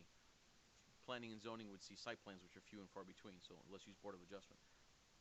The Board of Adjustment would have its meeting and submit to you minutes. You all would approve the minutes and then move forward, almost like a perfunctory duty. The reality is that it was always Board of Adjustment, Planning and Zoning, it was always an advisory capacity. And so essentially, the role of the quasi-judicial arbitrator of the matter is you all. You all received very, very, very detailed, if not fully transcribed, I believe, fully transcribed minutes of their recommendations. What you saw before you in terms of the staff report is the staff report incorporated those elements of the Planning and Zoning Board's conditions that were anchored in the code. The rest were simply, and we can go through them line by line if you want, but essentially we did not have a leg to stand on to try and incorporate them in. But I guess what I'm asking is, why aren't we approving those minutes? You don't have, they approve their own minutes. The same So way nothing comes in front of us for their minutes they make recommendations to us. They did. They did it. And we don't approve their. It's part of the minutes package that you All right, have here. let's go on. The other Maria, thing- can I just say one thing? See, before we didn't have that. Before they would make the recommendation, and we would have these minutes, and we just said approve their minutes.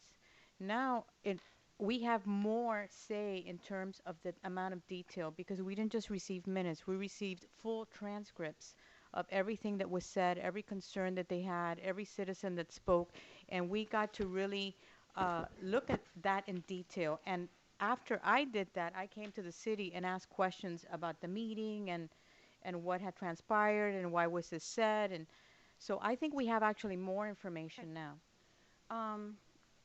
One of the things that the Planning and Zoning Board brought up, which I think was an important concern, is I know all of us have heard this over and over again about the residents complaining at between 3 and 6 in the afternoon, every single afternoon, getting out of Miami Springs through Hook Square is always backed up, all through Curtis Parkway.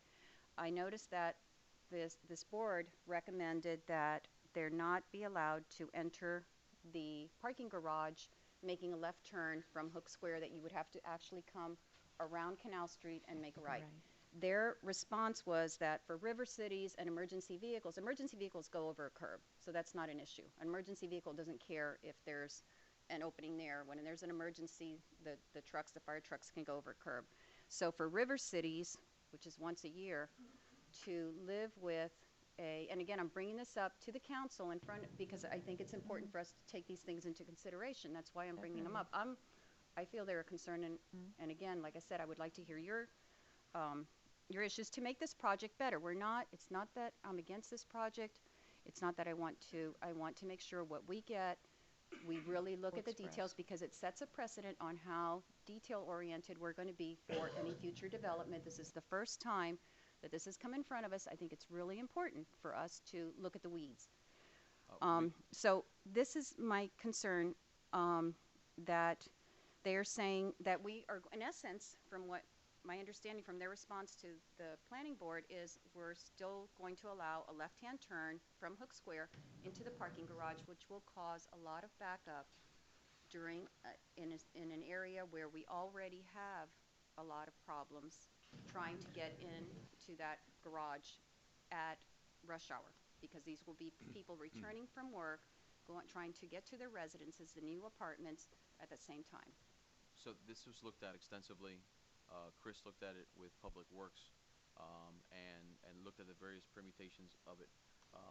I can tell you that Public Works didn't find the need to close off that median there. And the reason being, well, yes, you're absolutely right. To the extent that you close Canal Street, which right now seemingly it does appear that it's one time a year, with an activated retail frontage, it's possible that that street, which has very little vehicular traffic now, so as is Hook Square, might be closed more frequently if the business in that area choose to do a street festival or anything else like that. So essentially, we're trying to plan for the future of any potential closures.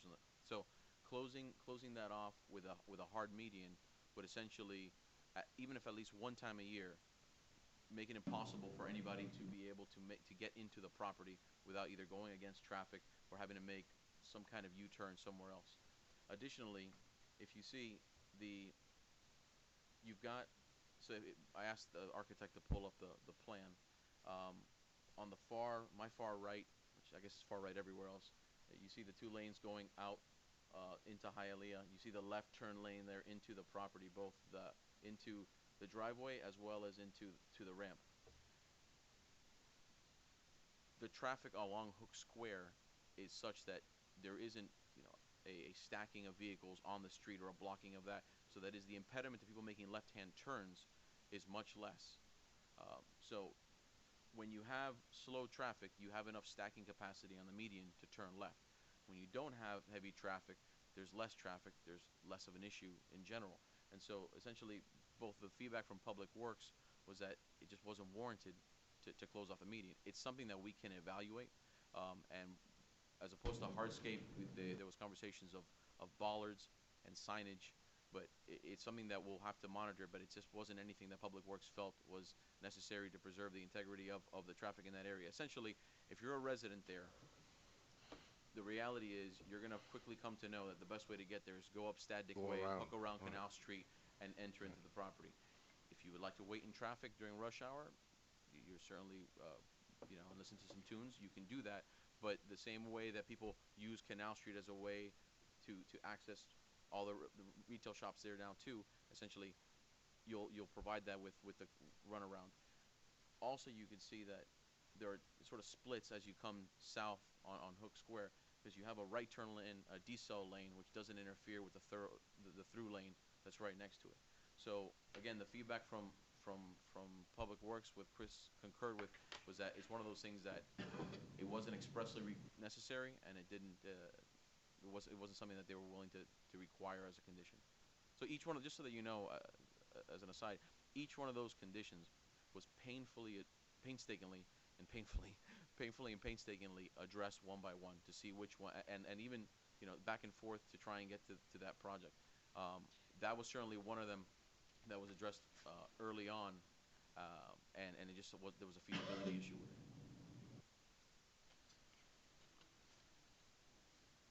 And also just one other thing, the planning and zoning, especially board member Madan, who again his feedback was invaluable, recognized that given his role on this board is not his role as a planner, he wasn't able to do the due diligence on these conditions. So essentially, he too, like you, brought them up at a board where it's the only time he can bring them up, and said, look into these things. Look into these things. If they're feasible, fine. If they're not, I understand that also, because a lot of these things were things to pursue, and you sort of take them to their eventual conclusion. If you can do them, great. If not, then they certainly just can't be done.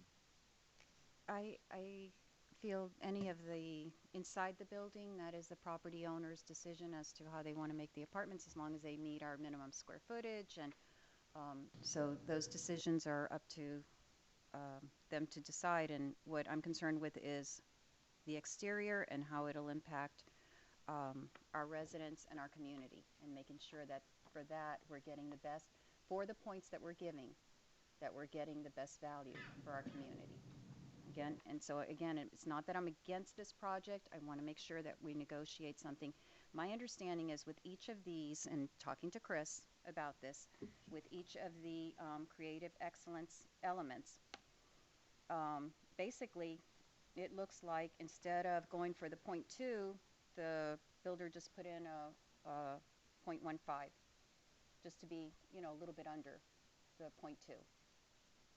But I don't see with each of these what is the particular merit of giving 1.5, a 0.15. I mean, we can certainly. Could we go over each one, each of these design, what is it called, creative excellence elements? Standards. Yes, and so we can know together what we're getting for that? It's probably an issue to be tag team between the architect and Chris, sort of like you get. Is Chris here? Yes. Yeah. He's hiding. Chris, can you come on up? Hi, good evening, board. Miguel Cabrera, architect. So as Chris was stating, like the Creative Excellence Standards gives you a 0.2 max for the art in public places. As mentioned before, this is going to be something that's going to be a call out to artists.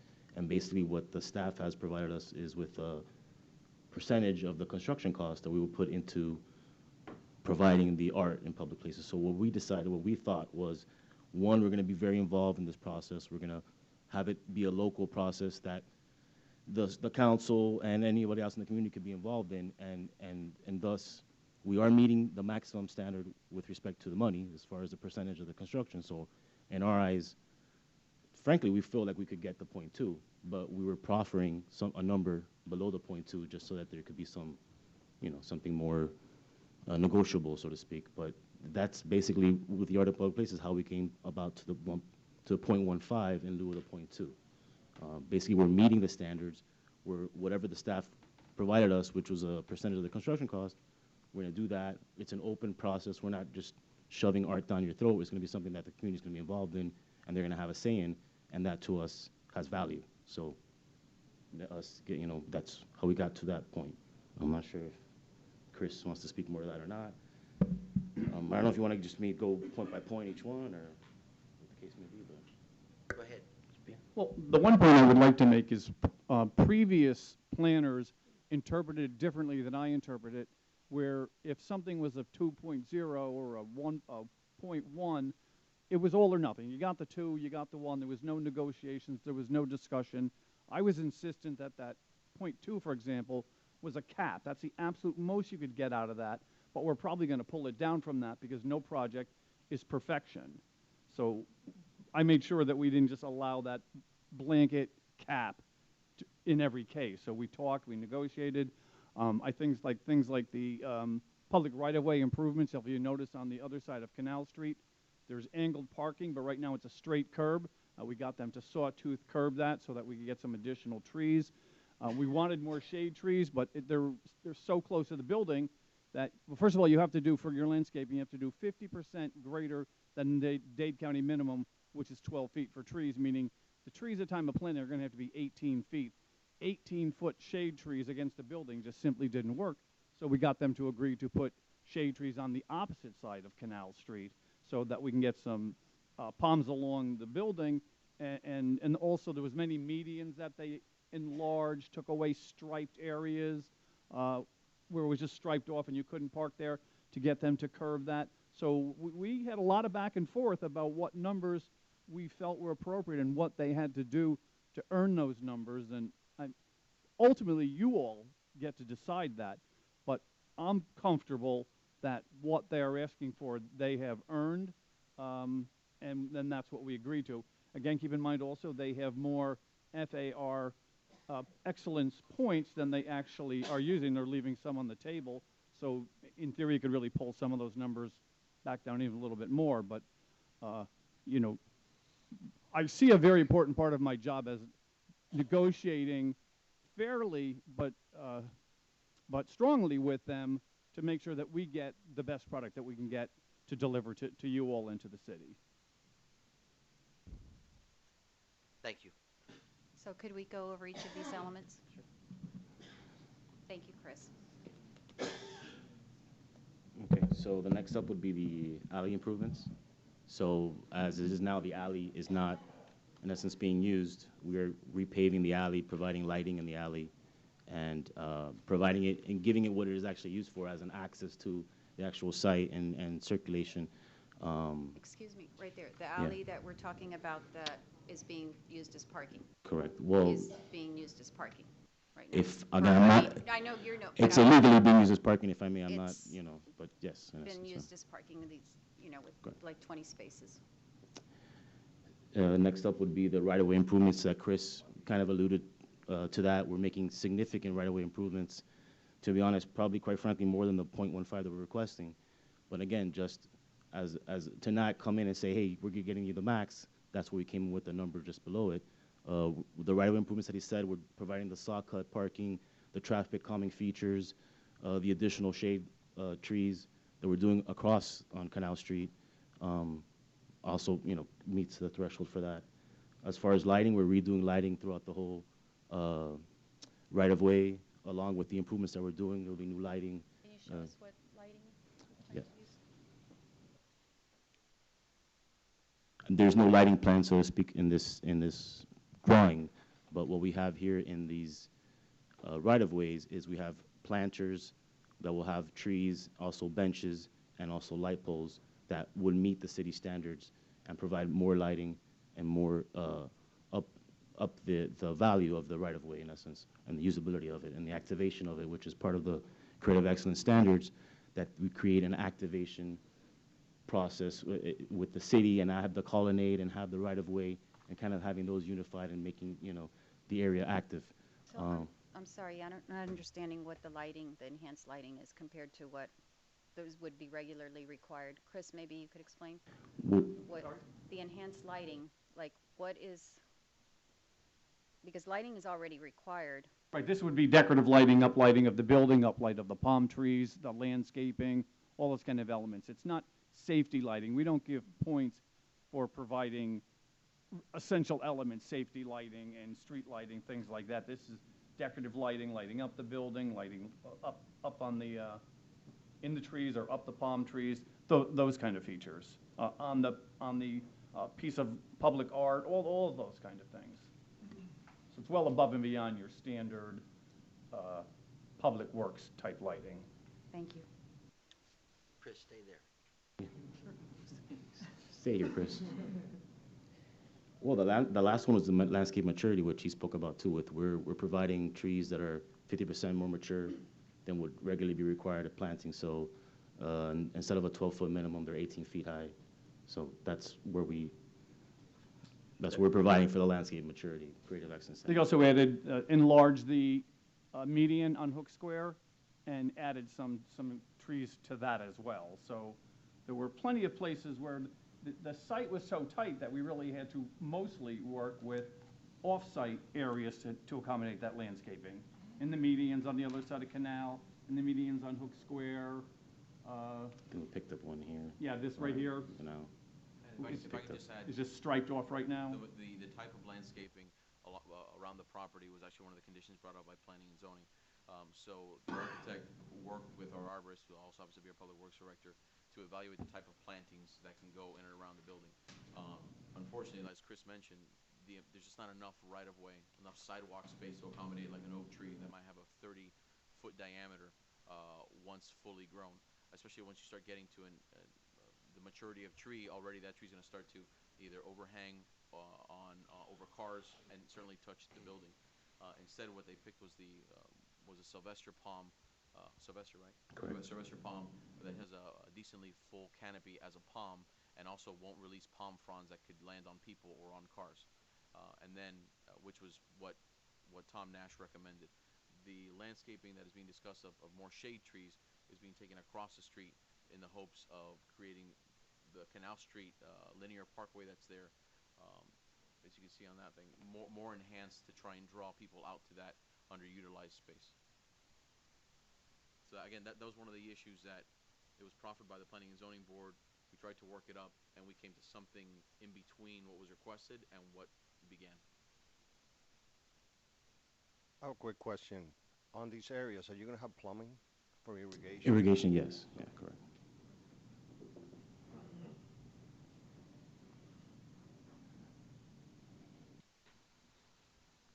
Any other questions? Anything else?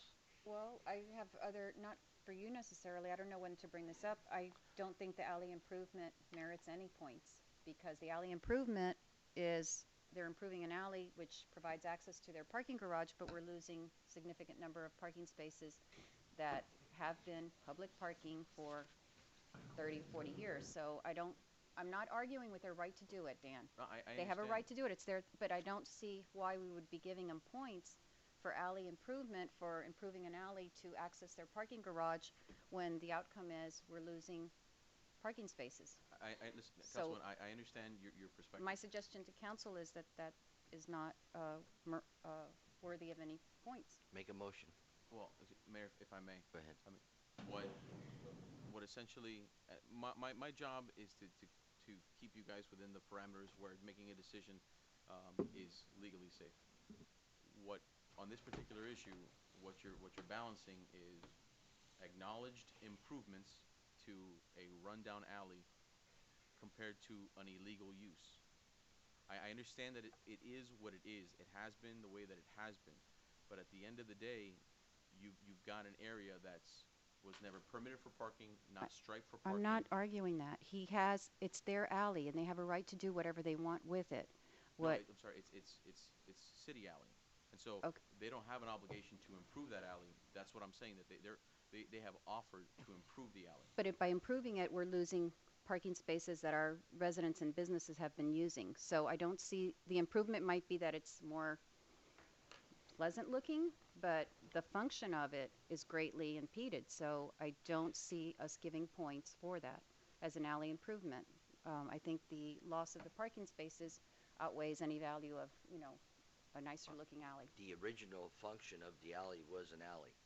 I understand. Okay, and because we can go ahead and say because of the dilapidated building that was there, the theater and the different things, in time, of no fault of anybody, it became parking. So now that it's become a viable alley for a project and for something to go through, now it's becoming for the use that it was supposed to be, and that's an alley. Now that they're going to go ahead and improve the alley to go ahead and make it part of their project, that's what they're going to go ahead, that's why they're getting the points. The Now, improvement. whether you agree or disagree with it, that's the premise of what they're trying to express to you. You don't have to agree with it, but I believe in the standing of what they're trying to tell you is that because of here, a lot of things, when a lot of things that are in age and time get mixed up when it's not a function that wasn't necessarily to be used. And what's happened here is that alley has become a function that it wasn't going to be because it was in a place where like I'm saying, I'm going to repeat myself. It was an alley for the theater and for the buildings that were behind that because of the fact that it was run down and wasn't used, became a parking area. I understand. Thank you, Mayor. So now that they're going to retrofit the alley to their property, that's our alley, and they're doing that on their dollar. That's why they're getting The alley will be, and thank you, Mayor, but my point is that when the alley is improved, it benefits the only purpose for it will be for their parking, access to their parking garage, because we've lost the ability to, for public parking. It will also improve access to the bottom, improve access to the commercial buildings that will be underneath also. Right, and that's the It'll point I'm also trying to be a make. service, it'll also be an access for service to bring stuff into the commercial part of it too.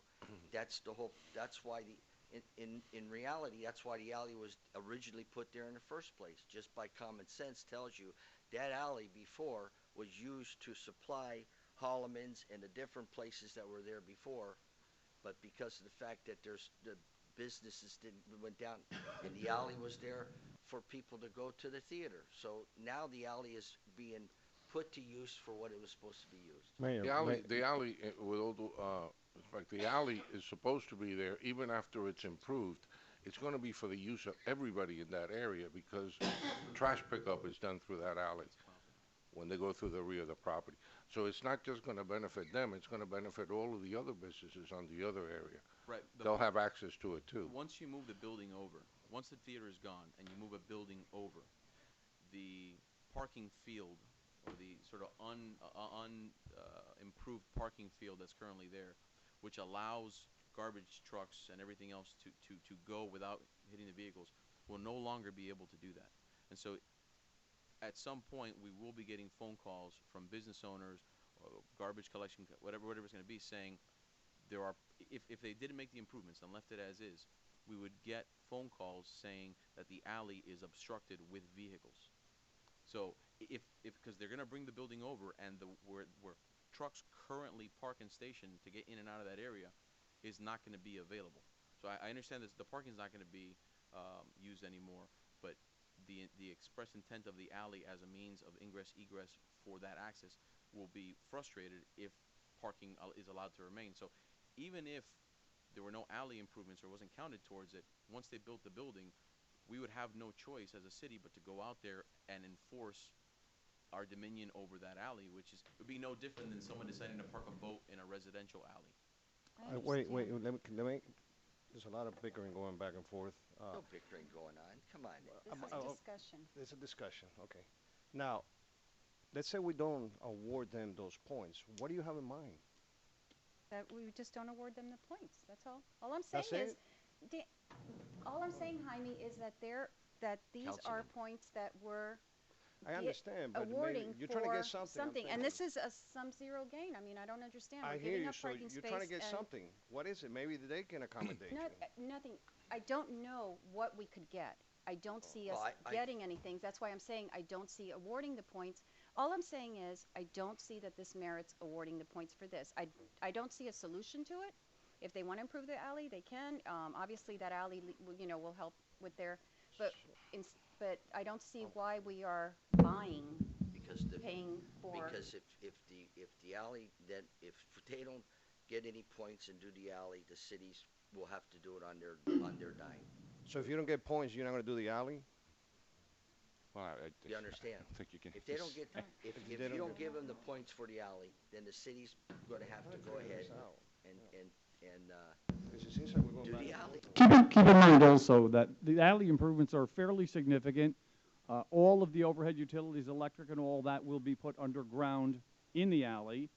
There will be a complete paving of the alley. There will be a drainage system that's required, and there will be lighting that will now light the alley. So there's the level of improvement, although the alley isn't large, the level of improvement is not insignificant. Thank you. Through the chair, I think that you cannot hold these people responsible for something that didn't sustain itself to begin with. So not to award them the points for this, on the basis of the advantages which Chris just stated, is inappropriate. I think. I don't understand why we're not in favor of that. I don't get that. This is It's why just- this is a discussion. I felt Yeah, this well, is no. important to Well, I bring just it had up to- to you, I just and said- that right. we're aware that we're giving up these spaces for. And just They're to not be giving clear, up the total FAR bonus that they're getting, or that they could get if possible, which they can, is 0.7875. What they're requesting is 0.52. So that is, they're essentially making improvements for bonus that they are not going to Utilize. take advantage of. They're not going to utilize it. And so essentially, if I mean the alley improvements are significant. My position is they've had the recommendation that they be awarded, but if you even take out the 1.5, they're still over it. Thank but you. The acknowledgement that the improvements are made and that go towards the category, I don't know how you don't acknowledge it. Is I guess is the acknowledgement of Okay. the point.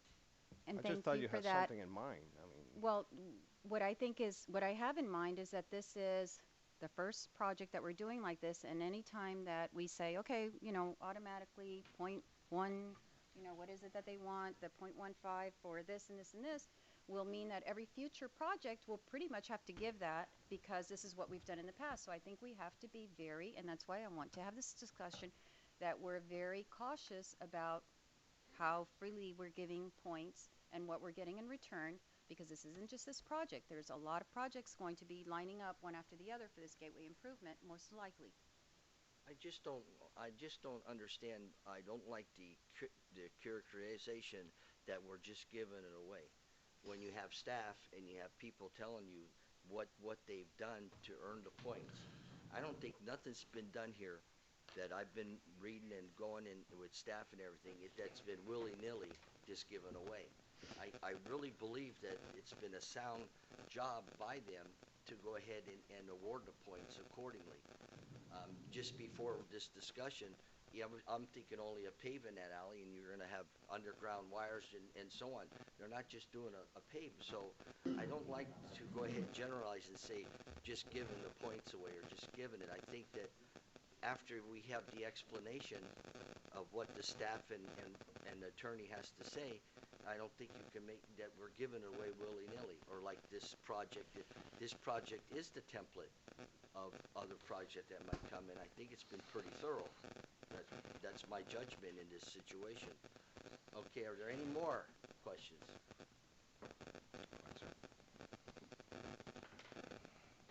Any more discussion? Yes, Mayor. I have more. I'm gonna have to go. I'm gonna have to have 5 minutes. I gotta go to the bathroom. We're gonna take 5 minutes. 5-minute recess.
Okay, I call the meeting back to order. Where's Petrolanda? We'll just keep going here. She'll be right back. I don't want to make a gender statement. Where is he? I saw him running to the restroom. We slowed him down. And you let him go, all of you. Okay.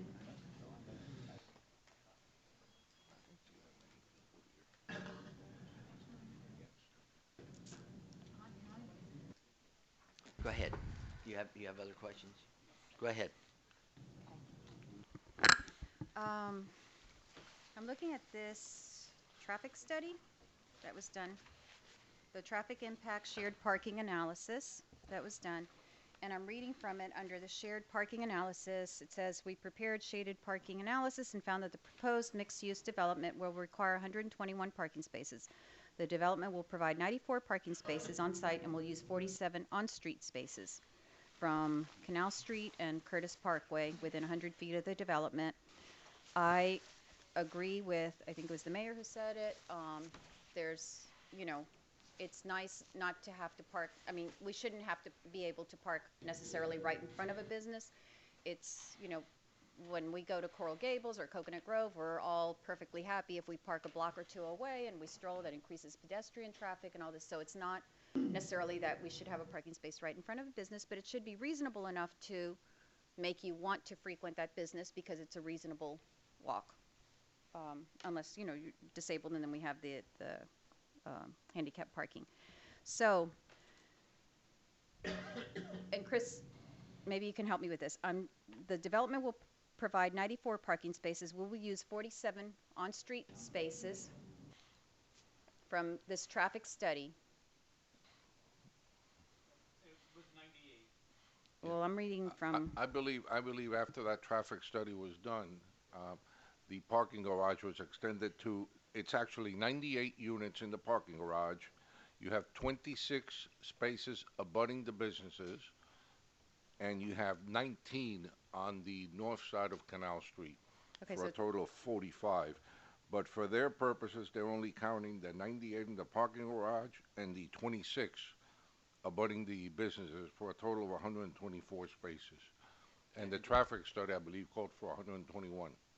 And just to keep just to make sure everyone's on the same page in terms of terms, obviously on-site meaning on the property, which would be the garage. Right. Abutting would mean all the ones that are immediately The sort south of on side the of Canal perimeter Street. of the property, and then adjacent are the ones that are across the street.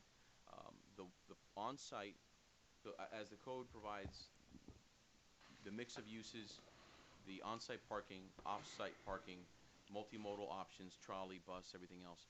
Everything that goes into a parking calculation, which they proffered and Chris reviewed, they get credit, if you will, with the abutting parking spaces. So that is, they don't get credit for the ones across the street. On the north side of Canal Street.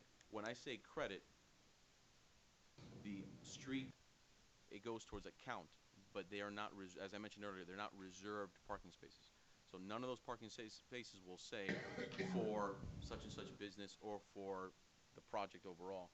It'll be the same as it is right now. It just, because they're the ones immediately adjacent to it. In the same way that if you go sort of on the gray part of this picture, all those spaces would be abutting to that property, to the Adventist property.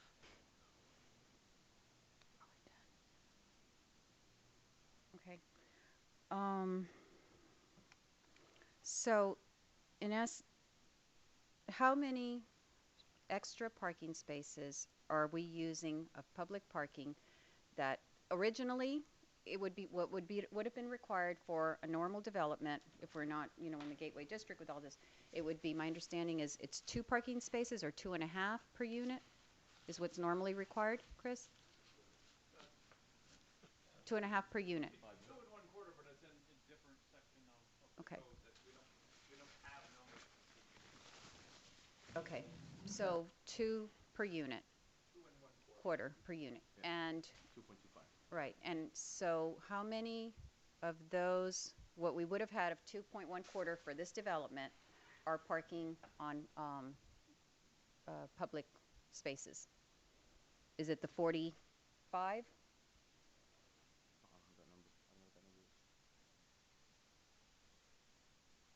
Rephrase it again, the question? They're basically saying if you were to park the building under the standard that applies to other parts of the city, what would that be? Well, we're providing, you would need, I guess, 112 spaces. Under that, we're providing 98 on site, so there'll be an extra 14 adjacent. And there's 26 adjacent. Okay, so it would be if we were to go with the existing, you know, before the gateway, You wanna say 2 1/4 out of 90, how many units is it, 51, 52? Remember, again, there are no established No, I parking know. standards. I'm in just trying to figure out how many public parking 150. spaces we're using in total in reality with the new gateway as if we weren't using the gateway. Yeah, there's, Um, I No, guess, it's not 14 47. spaces on site, on street. Because if you were to develop that out, it'll be 112 spaces. You have something to say? Well, I don't wait till Maria's done. Well, basically, like I mentioned before, there's 98 spaces on site. If you were to do that calculation, which doesn't apply here, but in other parts of the city, it'll be 112 spaces, so that'll be 14 spaces on street that would be used Right. under that scenario. Under the old calculation, we're using 14 extra spaces off the street. That's, and I believe that calculation is specific to 36th Street.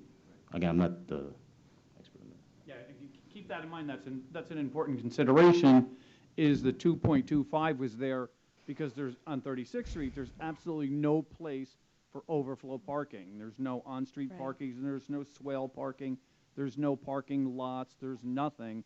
So that number, for me, it isn't fair, it's the only number we have to use. But to me, it's not fair to use that number because that was designed for a district where you had to contain all your parking on your site. There was nowhere else to go. And here we have quite a variety of parking all the way down Canal, the parking lot behind Starbucks, the parking on street, the parking south of Westward. We have all that sort of picks up some of that Okay. overflow. So Chris, my next question would be to you and I guess to Dan, is should this project go through the way that we're proposing and we're using these public parking spaces, allowing them to consider the public parking spaces as part of meeting their quota, how does that impact the next project that comes along, that if we've allowed this certain percentage of public parking spaces for this project, how will we be bound to, you know, for the next project, allow them to have that many number of public parking spaces? Because each time we're cutting into more of our. I don't think it binds us to anything, and I'll defer to the city attorney, but these cases are all done, and I think the language is specific in the gateway overlay on a case-by-case basis. Each one that comes along, depending on where they are, proximity to transit, do they have a trolley stop, is that on the bus route, are there adjacent public lots, all those kind of things. It's not going to tie us. Similarly to the FAR bonuses, because someone got 1.5 in landscape maturity doesn't mean we're obligated to give 1.5 for landscape maturity for the next projects. Is that all true, case Dan? by case. I absolutely agree with that. And you have to think about it that each of the conditions in the overlay district, all the conditions on the properties, make each one very, very different. Like, for example, let's cross the street to Washington's Gym. They don't have any abutting parking. They have a parking field on site, but there isn't. So they're going to have to the extent that that project ever happens, which is no inclination that it will, they would have to figure, they don't have the benefit of all this parking that's abutting. Same thing goes for on the other side. Yes, so that side is different because there's a municipal lot behind it. And then they have Canal Street, but they don't have this angled abutting. So each one is going to come forward with a different parking calculation based on the conditions of that property and the things that are available to it. This property is proffering a trolley stop. Yeah. Chris might say, well, we don't need a trolley stop over there because the trolley's not going to go in that direction. So all those things are going to go into consideration into the ultimate parking calculation. It seems that every project that we've done up here over the past few years has been unique in its own right, relative to parking, and adjustments have been made, you know, to make it work basically. I don't know that it can be tied to one thing. Go ahead. I'd just like to say I want to thank the city planner, not only for the amount of detail you're putting out here and the amount of time you put into this, but taking the time to meet with each of us. I know that I met with all of you several times. And having said that, I'd like to make a motion to approve item 8A. I'll second that. Further discussion? Call the vote. Vice Mayor Best? Aye. Councilwoman Mitchell? No. Councilwoman Zapata? Yes. Councilman Petralanda? Yes. Mayor Bain? Yes. Okay. This ends this meeting. Actually, Mayor, there's still What? regular comments of a council meeting. Manager, council comments, attorney comments. Yeah. You want to go first? I have nothing to add, Mayor. Huh? I've spoken enough. You want to say anything there, Minister Manager? No, Anything? sir. I do. There's 1,000 eyes on the water, water patrol training tomorrow, April 23rd at 6:30 p.m. at the Women's Club. The Charles B. Stafford Excuse me. Golf Tournament is going to happen this Friday, April 26th at the Golf and Country Club. The Arbor Day celebration is happening Friday, April 26th at 4:30 p.m. Everybody is welcome to come there. We have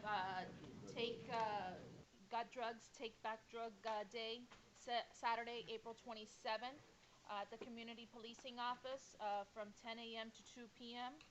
And then the Optimist has their Seafood Festival, Saturday, April 27th from 1 p.m. to 8 p.m. And then that's it. Thank you. That one?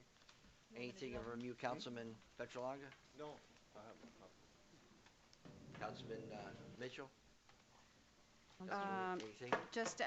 I heard the River Cities was wonderful, and I wanted to thank Tom for it, and to also encourage everyone to go to the Thousand Eyes on Water tomorrow at 6:30 p.m. at our aquatic center from Waterkeeper Miami. Councilman Best? Just one thing, I had heard something over the past weekend at the River Cities which kind of got my attention from a resident. And it was that, I guess I'll ask you, William, how much are we making in umbrella rentals at the pool? An umbrella rental? Rentals. It's minimal, probably. A lot, a little? No, a little. Just a little? It was brought to my attention that perhaps we, down the road, as a group, should consider doing this for free as a safety measure, a health issue for the sun, the pH level and all that of the sun. I'd just like to bring that up. I'll throw that out for Well, consideration. put on the agenda for down the next- road. Yeah. Put on the agenda. Yeah, that's one. Mayor, if I might say something, I asked you. I am sorry, I forgot. You I lost your turn. No, come on. I got something important to say. I wanted everybody to know that the principal of the year is someone from right here in Miami Springs. It's Principal Veloso, and I think we should congratulate him. He is the principal of the year for Dade County, and they're going to be having a party, and we're trying to see if we can do it here in our city, if at all possible. And it needs a big venue because there's a lot of people that are going to be invited. So I'm working with them to see if we can bring it to our city. That's all. Something good, right? That was good. That was good. That was good. Very good. I guess I lose the rest of my turn as a result of that, right? No, absolutely not. I'm good, Bill. You're done? Yeah, fine. Councilman Zapata? I have nothing to say except I'm blessed with my little grandbaby. His first Easter this weekend, and it was very nice. I got a couple things. The dedication road for Shirley Taylor Kell. I mean Mary Ann Taylor. One of her family came to me at River Cities. Maybe we get in contact with them. They're ready to do it. Okay. And then number two, the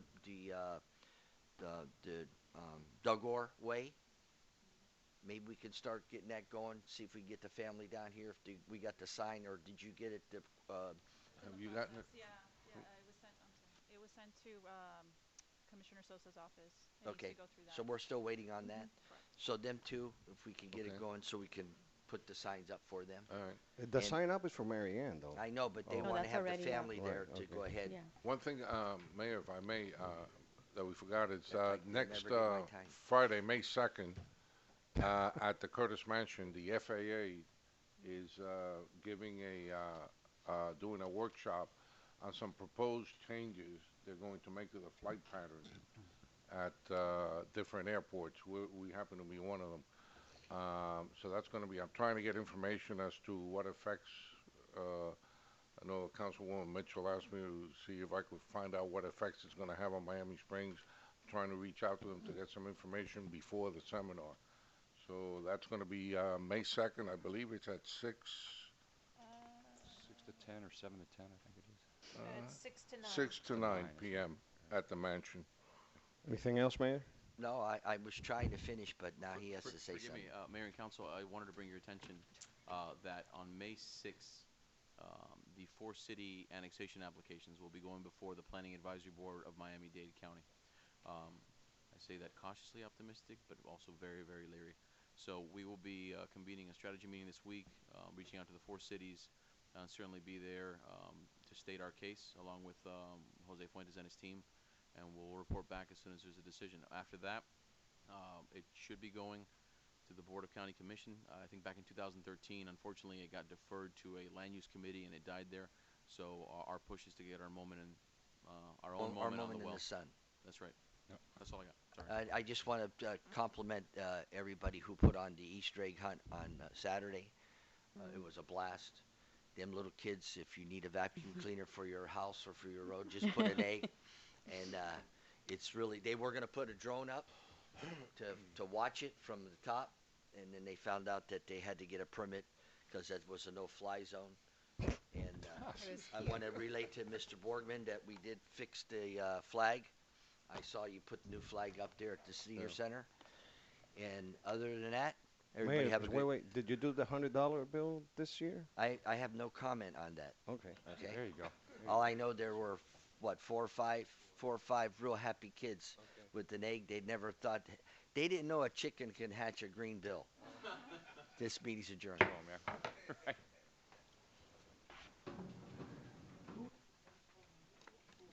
Veloso. Adult education.